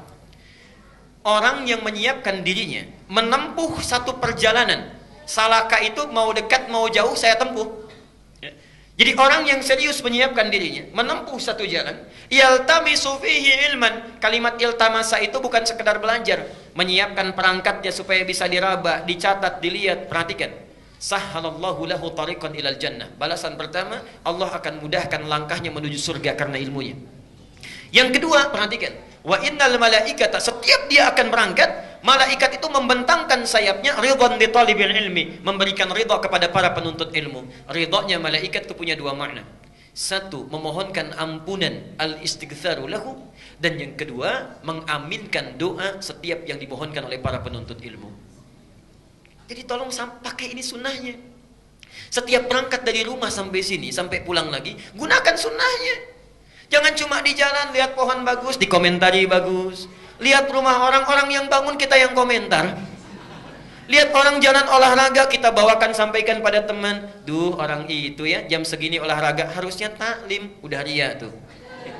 Banyak banyak yang dibawa. Kenapa kita tidak gunakan dengan zikir istighfar pada Allah? Perbanyak doa mendekat kepadanya. Subhanallah, itu ta'lim. Nah, orang tadi datang jauh-jauh, itu sudah cukup baginya doanya dikabulkan. Apalagi tujuannya ingin berdoa. Yang lebih hebat, yamuddu yadaihi ila sama, mengangkat tangannya ke langit begini. Tsumma qala, kemudian mengatakan, ya Rabb, ya Rabb, disebut asmaul husna. 3 syarat doa mestinya terkabul dengan cepat. Apa kata Nabi? Fa anna yustajabu lidzalik. Gimana doa kamu bisa dijawab?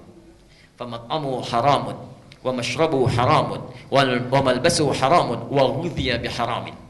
Makanannya haram, minumannya haram, pakaian yang dikenakannya haram, dan perangkat kehidupannya berasal dari yang haram. Orang seperti ini, perhatikan kalimatnya. Yustajab itu bukan fi'il madhi tapi fi'il mudhari. Mudhari itu bentuknya past tense continuous future. Jadi orang ini kapanpun meminta, sesulit apapun, menangis darah apapun, gak akan pernah dijawab oleh Allah Subhanahu wa taala selama perangkat hidupnya itu haram. Karena itu bertakwalah kepada Allah. Kita berhenti dulu di bagian yang pertama ini. Jadi kalau antum ingin segera dikabulkan doa oleh Allah, maka coba lihat diri kita sebelum berdoa. Ada yang haram tinggalkan, yang kurang perbaiki, yang sudah bagus pertahankan dalam kehidupan. Saya berhenti dulu, barangkali kita akan dialog dulu. Saya perkenankan kalau ada yang ingin bertanya. Bagi yang menuliskan, silakan dituliskan, nanti bisa dikumpulkan di depan. Ya. Saya perkenankan. Silakan Pak.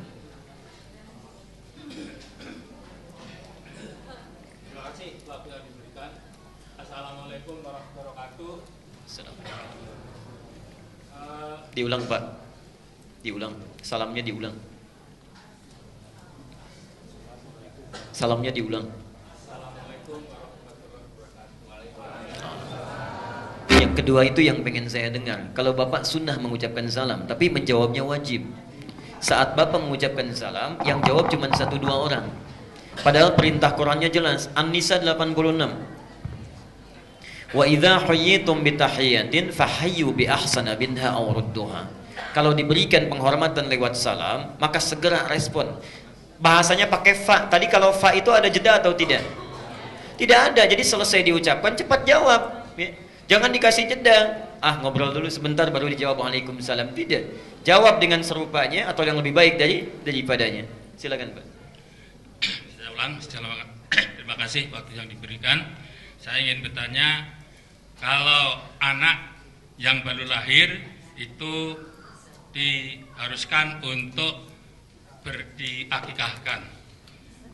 Ada orang yang menyebutkan bahwa apabila anak itu tidak diakikahkan, maka doa anak itu kepada orang tuanya sampainya atau nyampainya itu lama.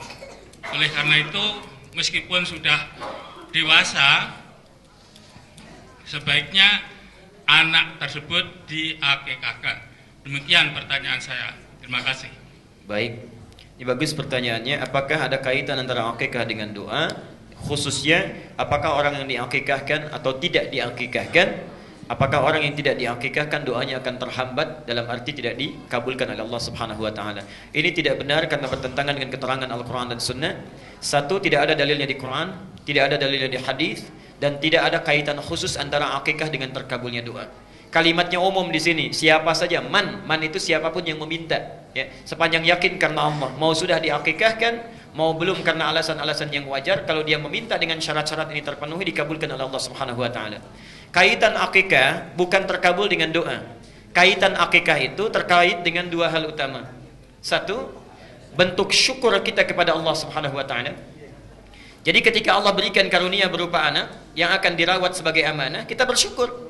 Orang minta-minta belum mendapatkannya, ya. Ada yang minta laki-laki dapat perempuan, minta perempuan dapat laki-laki, minta cepat tiba-tiba lambat, minta lambat tiba-tiba cepat, kan? Makanya ada yang berseloroh mengatakan, bedanya katanya pilkada dengan pilkabe agak jauh, walaupun awal-awalnya sama, ya. Kalau pilkada saat terpilih, apa namanya?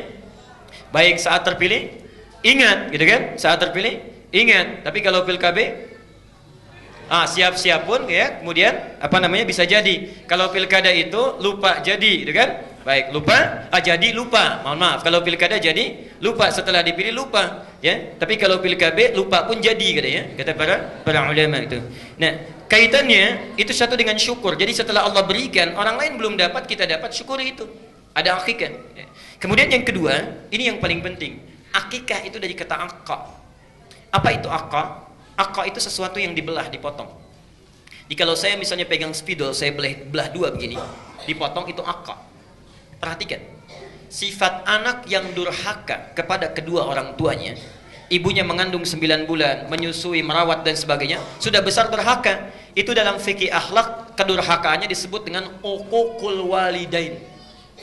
Uquq itu terpotong kasih sayang kedua orang tua, seakan-akan perhatiannya dipatahkan di tengah jalan. Bukankah ibu merasa kecewa kalau ada anak durhaka? Setelah dirawat apa dan sebagainya, tiba-tiba anak itu luar biasa berperilaku buruknya. Tiba-tiba suka refleks, lisan berkata, aduh saya sudah mengandung kamu, saya sudah merawat kamu dan sebagainya. Seakan-akan jerit payah itu terpotong. Karena itu dalam fikih disebut uququl walidain. Nah, upaya untuk memotong sifat jelek ini supaya tidak tumbuh di kemudian hari, dalam bahasa fikih disebut dengan akikah. Jadi akikah itu kaitannya dengan dua hal. Satu syukur, yang kedua permohonan doa kepada Allah. Dengan ikhtiar ini memohon supaya sifat-sifat hewaninya itu dipotong lebih dini supaya tidak tumbuh dan mudah diarahkan di masa yang akan datang. Jelas ya? Saya bacakan dulu pertanyaan yang sudah masuk di meja. Pak Ustadz, bagaimana dengan seorang muslim yang menyepelekan Al-Quran, lebih mencintai handphone daripada Al-Quran, lebih mementingkan baca handphone daripada Al-Quran? Baik. Bagaimana dengan seorang muslim yang setiap azan tidak langsung beranjak sholat ke masjid? Baik. Bagian yang pertama, Bapak dan Ibu sekalian, ada yang merendahkan nilai-nilai Al-Quran dan ada barangkali yang bahkan mengingkarinya. Ya? Bentuknya banyak, bisa bentuknya maksiat atau bahkan bentuknya yang berlebihan. Tapi ancamannya sama. Perhatikan An-Nisa ayat 140. An-Nisa ayat 140. Tapi belum tentu sama dengan orang yang ditanyakan tadi. Ini kaidah umumnya. Wa qad nazzala 'alaikum fil kitabi. Dan sungguh telah tetap ketentuan bagi kalian tertuang di dalam Al-Qur'an, Alkitab. Kalau disebutkan Al-Qur'an itu artinya yang dibacakannya, yang terdengarnya, suaranya, bunyinya itu Al-Qur'an.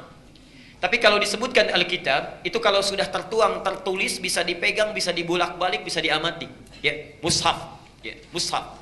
Jadi kenapa disebutkan di ayat ini wa qad nazzala 'alaikum fil kitab? Sungguh tetap tertuang ketentuan di dalam Alkitab, maksudnya bisa antum lihat, bisa dibolak-balik, bisa diamati. An idza sami'tum ayatillahi yukfaru biha wa yustahza'u biha fala taq'udu ma'ahum hatta yakhudu fi haditsin ghairi.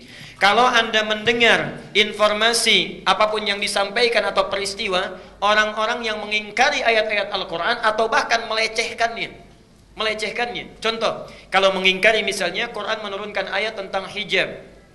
Ya ayyuhan nabiyyu qul li azwajika wa banatika wa nisa'il mu'minin an yudnina min jalabibihinna asa an yu'rafna fala yu'dzain. Wahai Nabi, katakan pada perempuan istri-istrimu, anak-anakmu yang perempuan dan perempuan-perempuan muslimah, kenakan hijab, jilbab bagi mereka, ya, supaya jadi syiar, tanda mereka sebagai seorang muslimah. Plus kalau sudah pakai hijab tidak boleh diganggu, mesti dibantu dalam kehidupannya. Subhanallah, turun ayat itu, ada orang mengingkarinya. Misal, walaupun seorang ahli, seorang gelarnya banyak dan sebagainya, kemudian berbicara mengatakan misalnya jilbab itu tidak wajib bagi perempuan. Hukumnya nggak apa-apa nggak pakai jilbab, nggak apa-apa nggak pakai jilbab. Yang penting itu pakaian terhormat. Misal ya. Nah, ini yang seperti ini sudah tetap ketentuannya dalam Al-Quran. Tidak usah capek menghabiskan energi untuk banyak mendengarkan. Nanti capek sendiri, ujung-ujungnya kita menjauh.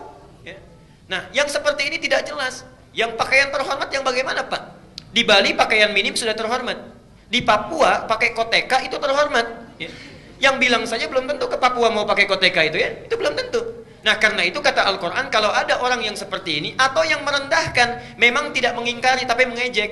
Duh, pakai jilbab kuno, sekarang zamannya sudah terbuka. Duh, pakai jilbab tapi angkot kurang juga bayarnya, misal. Yang direndahkan jilbabnya, misal. Yustahza itu istihza namanya. Perhatikan, Kata Al-Quran, yang seperti ini jangan pernah didengarkan, jangan membuang energi untuk meresap informasi yang tidak jelas. Apa nanti yang didapatkan? Innakum idzam mithluhum.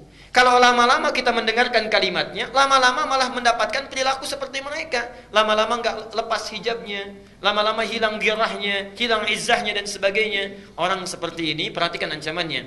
Innallaha jami'ul munafiqina wal kafirina fi jahannam jami'an. Orang akan menghimpun orang munafik. Perhatikan, munafik didahulukan dibanding orang kafir. Kalau orang kafir menolak syariat Islam itu wajar, karena kafir. Tapi kalau orang Islam mencela syariat Islam, merendahkan Al-Quran, itu tidak wajar. Disebut oleh Quran sebagai orang munafik. Orang ini yang pertama kali dilemparkan ke dalam neraka jahanam dibandingkan orang kafir. Karena itu, Bapak dan Ibu sekalian, ada pertanyaan, bagaimana orang yang merendahkan nilai Quran? Kalau cuma merendahkan, betul memang fokus merendahkan, maka dia mendapat jaminan tadi. Tapi yang dimaksud kalau kesibukannya lebih terarahkan kepada duniawi sehingga lupa, lalai terhadap Al-Quran, ini mungkin yang dimaksudkan. Tidak ada niat untuk merendahkan, tidak ada niat untuk mengabaikan, tapi kesibukan lebih lekat dengan dunia, dengan Facebook, dengan Twitter, dengan media sosial, BBM, lupa Qurannya. Bagaimana orang seperti ini? Oke, maka hukumnya dia bermaksiat kalau memang sengaja meninggalkannya.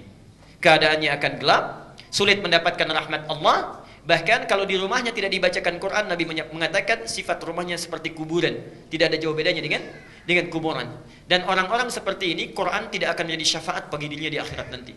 Tidak akan jadi syafaat. Memang dia sholat, tapi nggak pernah baca Quran, itu kering keadaannya nanti. Kering keadaannya. Dan yang terakhir, tidak akan mendapatkan hidayah dalam hidupnya. Karena Quran itu diturunkan salah satunya, ketika dibaca, hidayah Allah diturunkan. Al-Baqarah 185. Syahrul Ramadan alladzi unzila fihi al-Quran hudal linnas. Di bulan Ramadan Quran diturunkan supaya menjadi petunjuk dalam kehidupannya. Saya pernah mendapatkan satu gambar, ya, meme kalau sekarang Instagram itu, saya nggak punya Instagram, nggak punya media begitu.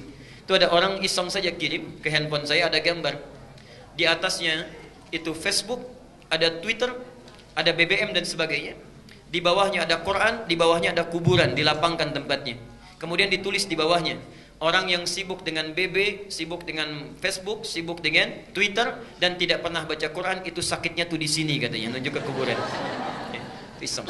Silakan Ustaz, cepat saja, singkat. Berikutnya, Ustadz, betulkah pada saat Rasulullah menikahi Khadijah, pada saat itu Khadijah berumur 28 tahun, sedangkan Rasulullah 25? Allahumma shalli wa sallim wa barik. Bapak dan Ibu sekalian, memang dalam pendekatan sejarah terkini ada perbedaan sudut pandang dari para sejarawan.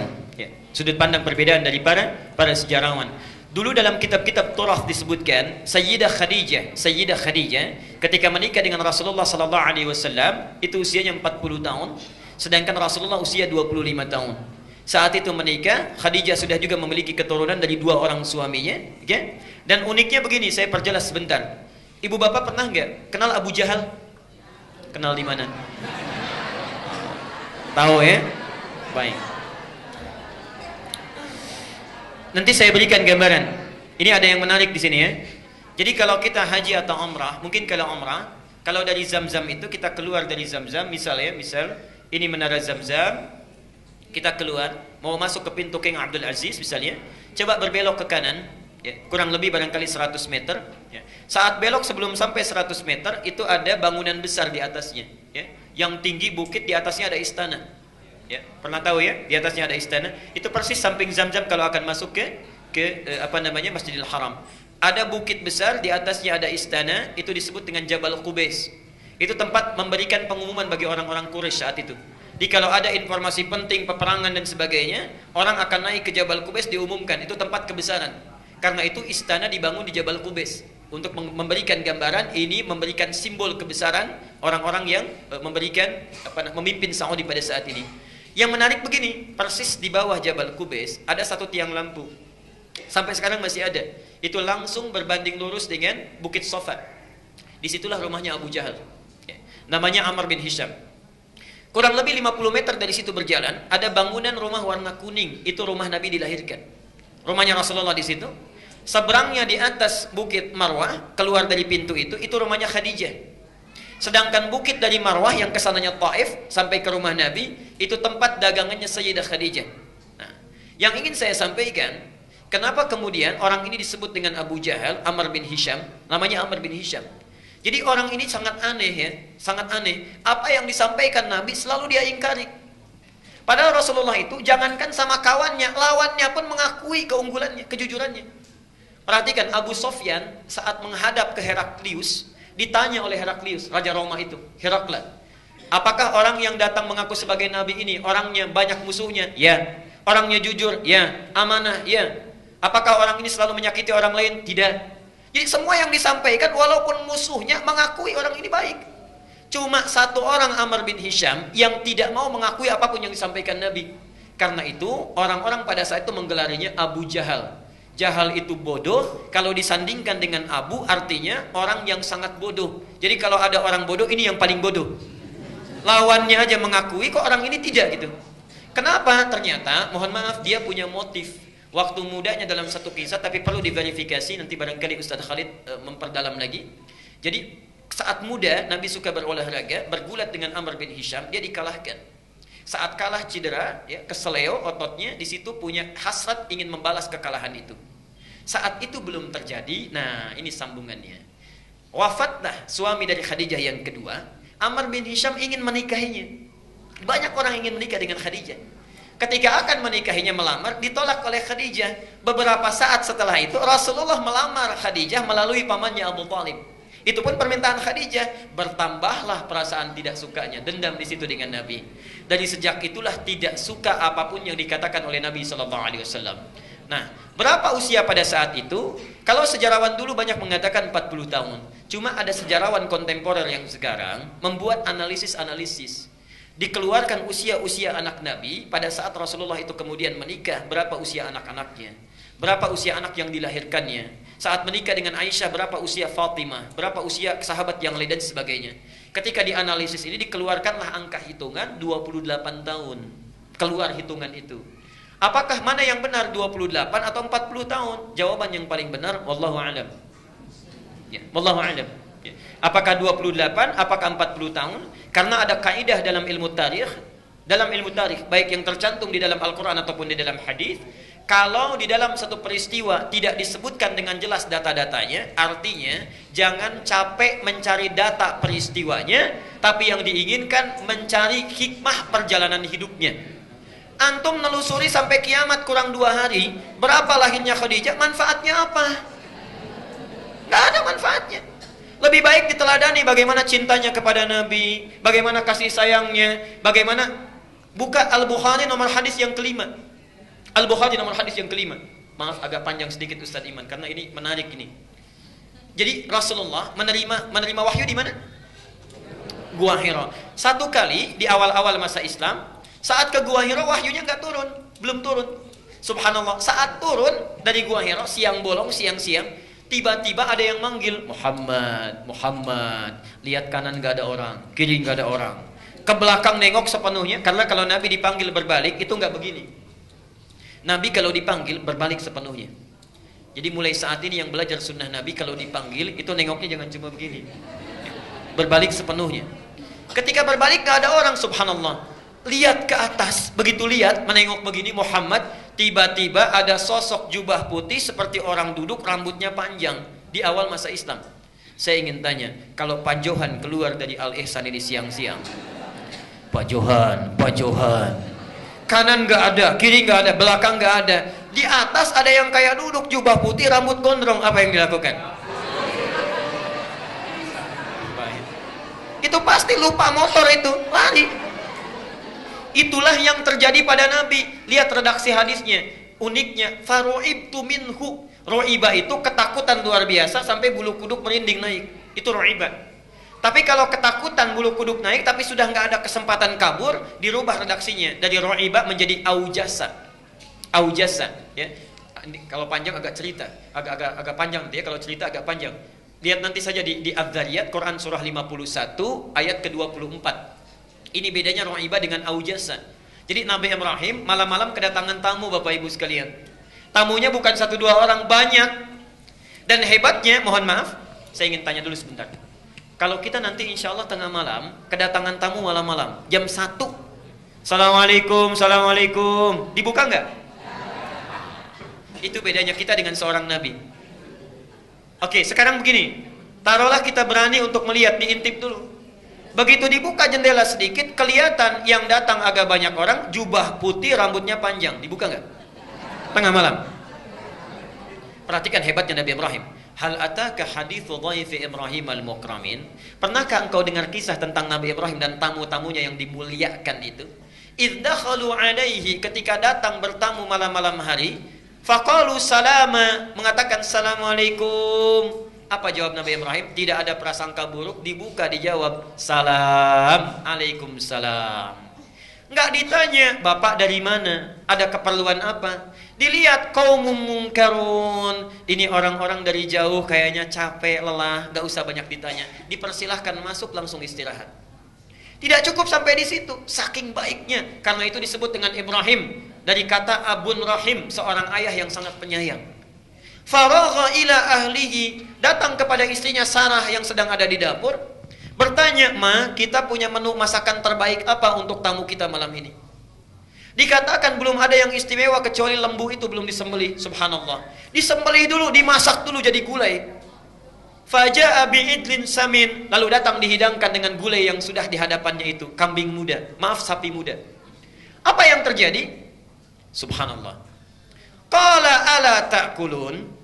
Tapi tamunya enggak pernah nyentuh makanannya, diam aja dilihati. Karena penasaran, Nabi Ibrahim melihat dari atas sampai ke bawah. Begitu di atas dilihat sampai ke bawah, kakinya enggak napak dengan lantai. Lengkap sudah ya? Baik. Baju putih, rambut gondrong, banyakan, datang, makanan enggak disentuh, kaki enggak napak dengan lantai. Kalau antum dalam situasi seperti Nabi Ibrahim, apa yang dilakukan? Itu sudah tidak ada peluang untuk kabur. Tidak ada. Karena itu kalimat Qur'annya bukan ro'iba, fa'aujasa minhum khifah. Takut luar biasa, tapi sudah tidak ada peluang untuk meloloskan diri. Qalu la takhaf, orang-orang itu berkata, kamu jangan takut. Wa basyaruhu bi ghulamin alim. Dibalas kebaikan Ibrahim itu dengan jamuan yang hebat. Mereka ternyata malaikat yang sedang menyamar, dibalas dengan dianugerahkan doa yang selama ini dimohonkan belum terkabul. Sarah dijadikan bisa mengandung, diberi kabar akan melahirkan anak laki-laki yang sangat cerdas. Dialah Ishak. Kenapa anaknya cerdas? Karena akan diutus kepada umat yang pintar tapi bandel. Itu ya.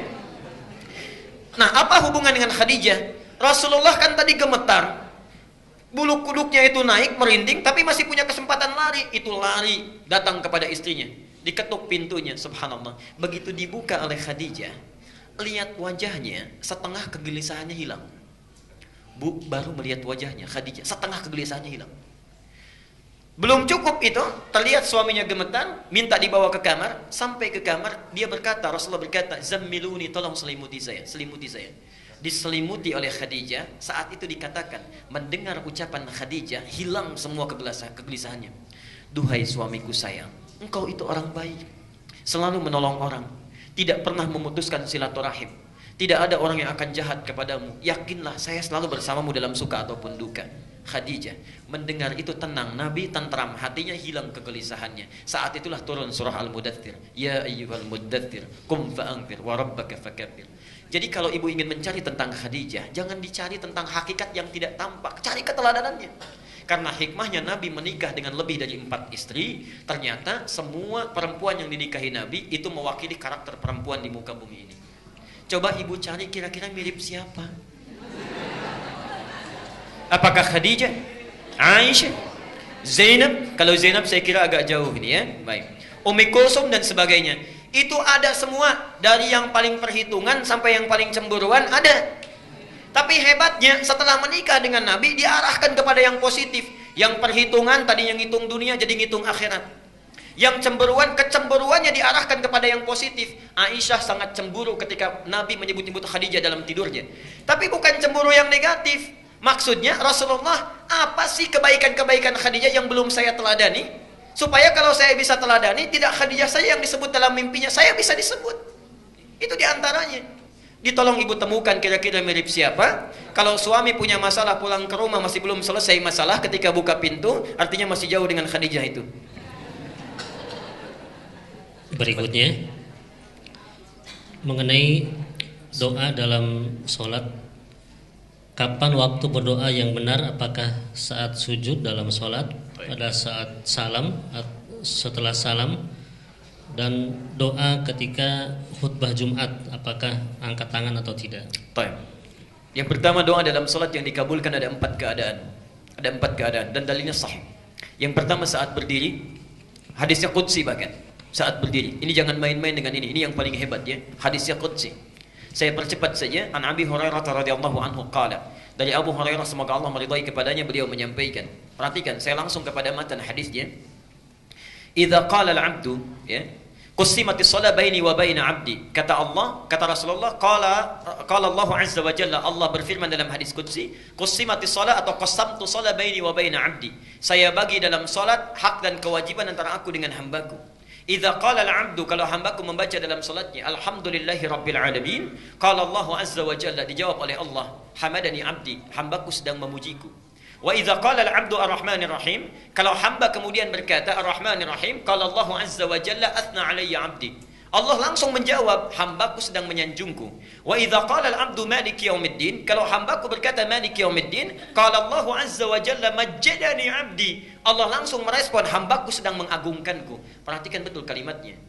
Kalimat yang pertama ini kata para ulama memberikan kesan, kalau kita sedang baca Al-Fatihah dalam sholat, sedang berdiri, rasakan kita sedang berdialog dengan Allah, bukan bacaan biasa. Karena itu turun hadis di Muslim nomor 97, yang di Arba'in nomor kedua posisinya. Ada ihsan, masjidnya Al-Ihsan. An ta'budallaha ka'annaka tarahu, fa illam takun tarahu fa innahu. Jadi kalau kita sedang beribadah kepada Allah, rasakan seakan-akan bersama Allah, berdialog. Kalau kita tak mampu menatapnya, yakinkan saat beribadah Allah mengawasi kita. Itu ada jawaban. Yang paling hebat, perhatikan. Wa idza qala al-'abdu, ini poinnya. Kalau hamba sedang berkata iyyaka na'budu, perhatikan rumusnya ya. Wa iyyaka nasta'in, ya Allah, kami jadikan aktivitas kami sebelum salat sebagai ibadah kepadamu. Jadi sebelum salat itu nanti antum zuhur salat ya. Sekarang niatkan ibadah, nanti makan niatkan ibadah, minum ibadah, pulang ibadah. Kalau ada hamba yang seperti itu, wa iyyaka nasta'in, dan sekarang kami punya permohonan, hanya kami mohonkan kepadamu. Kenapa kalimat iyyaka nasta'in ini muncul? Karena ini perintah di Quran saat dalam fikih salat, Al-Baqarah 45. Perhatikan, bagi orang-orang yang punya persoalan sebelum salat, wasta'inu bis-sabri was-salat. Kenapa kita dipanggil oleh Allah lewat salat? Itu bukan hanya tuntutan fikih semata. Allah sebetulnya ingin menyelesaikan segala persoalan yang kita bawa sebelum menghadap kepadanya. Seakan-akan ketika mengatakan hayya 'alas shalah, si dia salat, punya masalah apa? Punya problem apa? Punya kesulitan apa yang akan diselesaikan? Ya. Karena itu dalam panggilan adzan setelah hayya 'alas shalah apa? Hayya 'alal falah. Kalau orang salat pasti bahagia karena masalahnya selesai. Karena itulah ketika kita mengucapkan iyyaka na'budu ya Allah, adabnya, saya sudah beribadah kepadamu, sekarang punya permohonan, hanya kepadamu saya panjatkan. Apa jawabnya? Hadza baini wa baina 'abdi. Inilah komitmen antara aku dengan hambaku. Wali 'abdi, perhatikan kalimatnya. Wali 'abdi, dan untuk hambaku yang telah menjadikan aktivitasnya sebagai ibadah itu, masa'ala, apapun yang engkau minta saat ini aku akan berikan. Aku akan berikan. Dan itu sudah dipraktekkan oleh Nabi Zakaria sejak muncul perintah solat di awal-awal. Jadi solat itu bukan hanya pada Nabi Muhammad, Nabi Isa solat, Nabi Musa solat, Nabi Zakaria solat, tapi caranya tidak sama dengan kita. Perhatikan hebatnya cara Allah mengabulkan doa. Saya mau tanya, kalau suami istri sudah menikah puluhan tahun belum punya keturunan, suaminya sudah divonis sepuh, istrinya divonis monofos dan mandul, secara medis mungkin tidak punya anak. Secara medis mustahil punya anak. Nabi Zakaria bangun, masuk ke mihrabnya. Ali Imran surah 3 ayat ke-38 dan 39. Perhatikan. Dalam salatnya berdiri itu meminta kepada Allah. Hunalika da'a Zakaria rabbah. Di mihrabnya Zakaria bermohon kepada Tuhannya. Apa doanya? Qala rabbi habli min ladunka dzurriyyatan thayyibah. Duhai Allah, saya sudah berusaha mendapatkan keturunan, berobat sana sini enggak dapat-dapat. Sekarang saya pasrah hanya meminta kepadamu. Innaka sami'ud du'a. Sungguh hanya engkau yang pasti mendengar doa saya. Tidak menunggu lama, doa selesai dipanjatkan, langsung muncul ayat 39. Fa, tidak pakai waw, tidak pakai thumma. Fanadathul malaikatu. Maka tiba-tiba datang malaikat setelah doa dipanjatkan, menyeru. Perhatikan, wa huwa qa'imun yusalli fil mihrab. Sedangkan Nabi Zakaria itu belum selesai salatnya, masih berdiri dalam salatnya. Baru selesai berdoa, malaikat langsung turun. Annallaha yubashshiruka bi Yahya. Anda dapat kabar gembira, Allah memberi kabar kamu akan punya anak. Langsung bahkan namanya dari Allah, Yahya. Artinya hidup, yang mustahil menurut medis bisa lahir. Bayi yang hidup dari rahim perempuan yang monofos dan mandul, kata Allah hidup dia. Saking bingungnya Nabi Zakaria sampai nggak percaya, kok bisa ya? Padahal awalnya minta, setelah dikasih kok bisa katanya. Qala anna yakunu li ghulamun wa qad balaghani al-kibar wa imraati aqir. Ya Allah, kok bisa saya punya anak padahal saya sudah sepuh katanya. Istri saya pun sudah monofos dan mandul, coba berikan tanda, dan seterusnya. Artinya, kalau orang benar sholatnya, dalam berdirinya meminta kepada Allah, itu sudah ditunggu. Mau minta apa? Pasti dijawab itu, kalau mintanya benar. Pertanyaannya sekarang, maaf, Bapak Ibu, kalau Allah sudah meminta seperti itu, apapun dikabulkan, mau minta apa? Yang belum punya motor minta apa? Yang belum punya mobil? Mobil. Sudah punya mobil minta? Yang belum menikah minta? Yang sudah punya istri minta? Oh, minta istri lagi. Bapak Ibu minta anak, Pak. Bu, tolong tandain Bu ya, sebelah sini tadi bapaknya nih. Mungkin ibunya ada di belakang. Perhatikan, karena itulah saat berdiri diberikan oleh Allah satu tawaran. Kalau dibacakan, diberikan apa yang dibutuhkan. Mau nggak? Itulah ihdinas siratal mustaqim. Tunjukkan kami ya Allah solusi terbaik dari masalah yang kami miliki. Maaf, ihdinas siratal mustaqim itu arti yang tepat bukan tunjukkan kami jalan yang lurus. Itu bahasa kiasan, gak pakai oh Bu, itu bahasa kiasan. Ihdina dari kata hudan, hidayah, itu solusi dari persoalan yang dihadapi. Jadi punya masalah apapun, solusinya ya Allah tolong berikan. Siratal mustaqim itu kata kiasan, majas dalam bahasa Arab, yang mudah tidak sulit prosesnya. Jadi berikan solusinya tapi mudah. Jadi ketika kita meminta dalam sholat, itu minta ya Allah, saya punya masalah, tolong berikan. Diberikan oleh Allah satu bacaan, dibaca. Jadi yang punya masalah di rumah tangga, diberikan solusinya. Yang punya masalah di pekerjaan, diberikan solusinya. Dan itu bukan solusi biasa. Siratal ladzina an'amta alaihim, nikmat. Ghairil maghdubi alaihim, Allah tidak murka dengan apa yang dikerjakan. Waladhdallin, dan tidak tersesat dalam mengerjakannya, mudah dikerjakan. Jelas sampai di sini? Baik, yang jadi persoalan, kalau sudah dikasih cukup tidak? Kadang-kadang diberi pun masih ingin yang spesifik. Saking sayangnya Allah kepada kita, diberikan kesempatan kedua setelah baca Al-Fatihah, diminta memilih surat-surat yang sesuai ayatnya dengan keperluannya, dari Al-Fatihah sampai dengan An-Nas. Yakinlah semua ayat Quran itu solusi persoalan hidup kita. Itu sudah tegas disampaikan, bahasanya hudan. Lihat tadi Al-Baqarah 185. Syahrul Ramadan alladzi unzila fihi. Di bulan Ramadan Quran diturunkan. Apa fungsinya? Hudan. Hudan. Solusinya disebut hudan, memintanya disebut ihdina. Nah, orang Islam saking sayangnya Allah kepada mereka, dipaksa supaya dapat solusi itu lewat salat. Al-Baqarah ayat kedua dan 3. Dzalikal kitabu la raiba fi hudan. Yang di ayat 185 linnas, untuk manusia. Jadi kalau ada orang yang mau baca Quran dapat hidayah, tapi orang Islam dipaksa supaya dapat solusi itu lewat salat. Perhatikan, siapa orang yang dapat hidayah itu? Muttaqin itu alladzina yu'minuna bil ghaibi wa. Jadi salat itu sebetulnya supaya memudahkan Allah menyelesaikan persoalan kita. Silahkan pilih kalau ingin spesifik dari Al-Fatihah sampai dengan An-Nas. Ada ayatnya sesuai dengan keperluan kita. Misal, mohon maaf, yang punya persoalan rumah tangga, An-Nisa 34 misalnya sampai dengan 36. Ustadz, suami marah-marah terus, ayat 19-nya. Ustadz, istri saya cerewet, gak mau nurut pada yang baik-baik, ayat 34-nya. Jadi ketika tahajud pisah kamar itu, suaminya baca 34, istrinya 19, terus itu ya. Begitu, subhanallah. Anak-anak gak bisa bagaimana mengarahkan supaya soleh. Lihat Luqman 13 ayat 13 sampai 19. Ustadz, kalau anaknya banyak bagaimana? Yusuf pindah. Ustadz, pekerjaannya susah saya ini, bagaimana supaya dimudahkan? Al-Isra ayat 79 sampai 82. Ustadz, mudah tapi datang lagi banyak. Al-Insyirah, semuanya ada di situ. Tinggal kita bacakan. Masalahnya nggak hafal. Jadi dari subuh sampai isya yang dibaca itu lagi. An-Nas lagi. Pantas mimpinya ketemu jin terus, itu yang dibaca. Yang jadi persoalannya. Jadi pertama saat berdiri itu caranya. Jadi kalau ibu bertanya atau bapak bertanya dari kertas tadi, artinya siap menghafalkan ayat Quran. Hadir malam Jumat nanti kita berikan gambarannya. Yang kedua saat ruku', tapi dalam ruku' nggak boleh baca ayat Quran, ya. Cukup mintakan. Baca doa yang sunnah dulu, bisa pilih banyak doanya. Subhanakallahumma bihamdika Allahumma ighfirli, atau subhana rabbiyal azim, atau subhana rabbiyal azim wa bihamdi, dan sebagainya banyak. Silakan setelah itu mintakan dalam hati kita, atau membaca doa yang seperti Nabi contohkan. Silakan buka buku sifat salat Nabi, banyak di situ doanya, ya. Yang karya Ibnu Qayyim Al-Jauziyah, yang karya Syekh Muhammad Nasiruddin Al-Albani, yang karya Syekh Sya'rawi, banyak buku sifat salat Nabi, ada penuntun di situ. Yang ketiga saat sujud, ini yang paling utama. Perhatikan hadis Ibnu Abbas.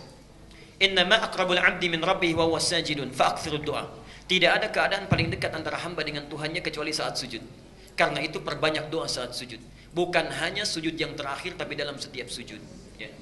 Kenapa disebutkan sujud yang terakhir? Ini sebetulnya ada pesan penting di situ. Maaf, sekaligus saya sempurnakan. Nabi itu rindunya tertumpahkan dengan Allah dalam dua keadaan. Satu, saat datang wahyu. Di kalau wahyu datang senangnya luar biasa, lepas rindu dengan Allah itu. Pernah wahyu tidak turun 6 bulan berturut-turut, sampai bingung luar biasa, gelisah, sampai kadang-kadang naik ke bukit mau turun lagi. Kata orang kafir Quraisy itu, Muhammad sudah gila tuh, ditinggalkan oleh Tuhannya. Tiba-tiba turun 2 surat sekaligus, Ad-Duha dengan Al-Insyirah. Wad-Duha, hei Muhammad, demi waktu duha yang menjamin engkau bahagia dalam kehidupan. Wal-laili idza saja, ataupun saat keadaanmu seperti gelap gulita, seperti malam yang dikelilingi oleh kegelapan. Ma wadda'aka rabbuka wa ma qala. Yakinkan dalam keadaan suka dan duka Tuhanmu tidak pernah meninggalkanmu, atau engkau dikatakan sebagai orang yang gila, dan seterusnya. Turun wahyu, senang lagi Nabi. Atau yang kedua saat sedang sholat. Di saat sholat itu subhanallah, sudah rindunya dengan Allah itu tertumpahkan saat itu. Karena itu Nabi, jangankan yang wajib, yang sunnah itu kakinya bisa sampai bengkak-bengkak. Saking nikmatnya melakukan pertemuan dengan Allah, saking nikmatnya. Pernah dengar hadis Nabi saat tahajud kakinya sampai bengkak? Itu baru rakaat pertama, Bu. Rakaat pertama, Aisyah sampai nangis-nangis itu melihat itu, ya. Rakaat pertama, padahal yang dibaca Pak cuma 3 surat itu, Al-Baqarah, Ali Imran, An-Nisa. Itu Rasulullah. Subhanallah. Sunnahnya itu salat kusufnya juga banyak. Saya pernah di satu tempat itu saat salat gerhana, salat kusuf. Sebelum dimulai salat, saya maju ke depan, saya sampaikan, Bapak dan Ibu sekalian, apakah kita akan sholat sesuai sunnah Nabi atau mirip-mirip Nabi? Kompak. Sesuai sunnah Nabi, Pak. Baik, saya bilang. Saya teruskan lagi. Kalau sesuai sunnah Nabi, karena sholat kusuf itu 2 rukuk 2 sujud, akan 4 kali baca surat, maka insya Allah surat pertama saya baca Al-Baqarah, kedua Ali Imran, ketiga An-Nisa, keempat Al-Maidah. Mirip-mirip sunnah Nabi, Pak.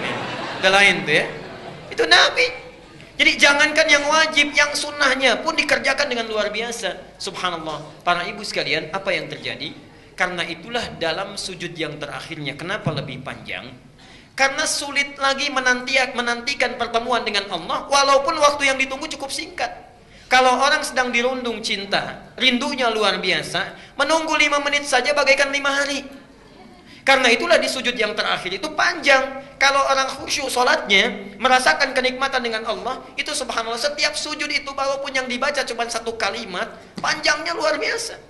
Lama mau bangkitnya karena merasakan kenikmatan dengan Allah. Jadi kalau antum terbalik keadaannya, sujud terakhir justru ingin cepat-cepat misalnya, nah berarti ada kekurang khusyuan di situ yang dirasakan dalam hal yang tidak wajar. Yang terakhir, sesaat sebelum salam. Ya. Jadi nanti ada banyak doanya. Allahumma hasibni hisaban yasira, atau Allahumma ij'al fi lisani nura, wa fi qalbi nura, wa fi aini nura, dan sebagainya. Silakan pilih di antara 4 keadaan itu. Kalau yang saat berdiri belum terpanjatkan, minta saat ruku. Saat ruku belum terpanjatkan, minta saat sujud. Saat sujud belum dimintakan, minta sebelum salam. Kalau 4 kali diberi kesempatan belum meminta juga, berapa kali mesti diberikan kesempatannya? Saya kira waktu kita sudah habis, ini mau selesai. Barangkali masih ada beberapa pertanyaan yang belum dibacakan. Insya Allah nanti lain waktu barangkali bisa ditampilkan, karena saya jam 10 harus mengisi di tempat lain. Saya mohon maaf kalau tidak bisa menjawab beberapa pertanyaan yang lainnya. Silakan ditanyakan pada ustadz-ustadz yang lebih kompeten. Dan saya mintakan, Bapak Ibu sekalian, saya minta 2 permohonan saat ini. Yang pertama, saya ingin minta secara khusus bagi para asatidzah kita, siapapun itu dari pekan pertama, 2, 3, dan 4 sampai hari ini, atau di masjid manapun, mohon doakan mereka, para ulama-ulama kita, semoga Allah memberikan kesehatan kepada mereka, kekuatan, dan yang terpenting istiqamah berada di jalan Allah Subhanahu wa taala. Karena ini yang paling penting untuk memberikan pencerahan yang baik kepada kita. Ini satu. Yang kedua, saya khusus bermohon, saudara kita telah menghadap Allah di hari Jumat kemarin, Ya, beliau barangkali banyak dikenal di dunia, tapi juga tidak salahnya kita mendoakan. Ya, Raja Abdul Aziz dari Saudi Arabia, itu jasanya sangat banyak, orang yang sangat baik dan rendah hati dalam kehidupannya. Tidak ada di dunia ini seorang pemimpin besar, ya tentunya selain Rasulullah masa modern sekarang, yang kekayaannya banyak, raja, banyak kekuasaan yang bisa dilakukan, tapi dalam cara wafatnya keadaan yang sangat sederhana, tidak dibawa dan tidak macam-macam, tidak banyak pesta pona, hanya disolatkan dalam tempat yang sederhana, dibungkus di kain kafan di tempat sederhana, dan ditempatkan, dimakamkan di pemakaman umum, bukan pemakaman mewah, tidak ditempatkan di tempat yang wah, tapi ditempatkan dalam tempat yang sederhana dan biasa saja. Semoga Allah mengampuni dosa-dosanya, memberikan manfaat kebaikan dan amal jariah atau sedekah jariah dari segala kebaikan yang pernah dikerjakan oleh beliau. Kita akhiri dengan doa kifaratul majlis bersama-sama. Subhanakallahumma bihamdika asyhadu an la ilaha illa anta astaghfiruka wa atubu ilaik. Wa akhiru da'wana alhamdulillahi rabbil alamin. Wal 'afwu minkum. Assalamualaikum warahmatullahi wabarakatuh.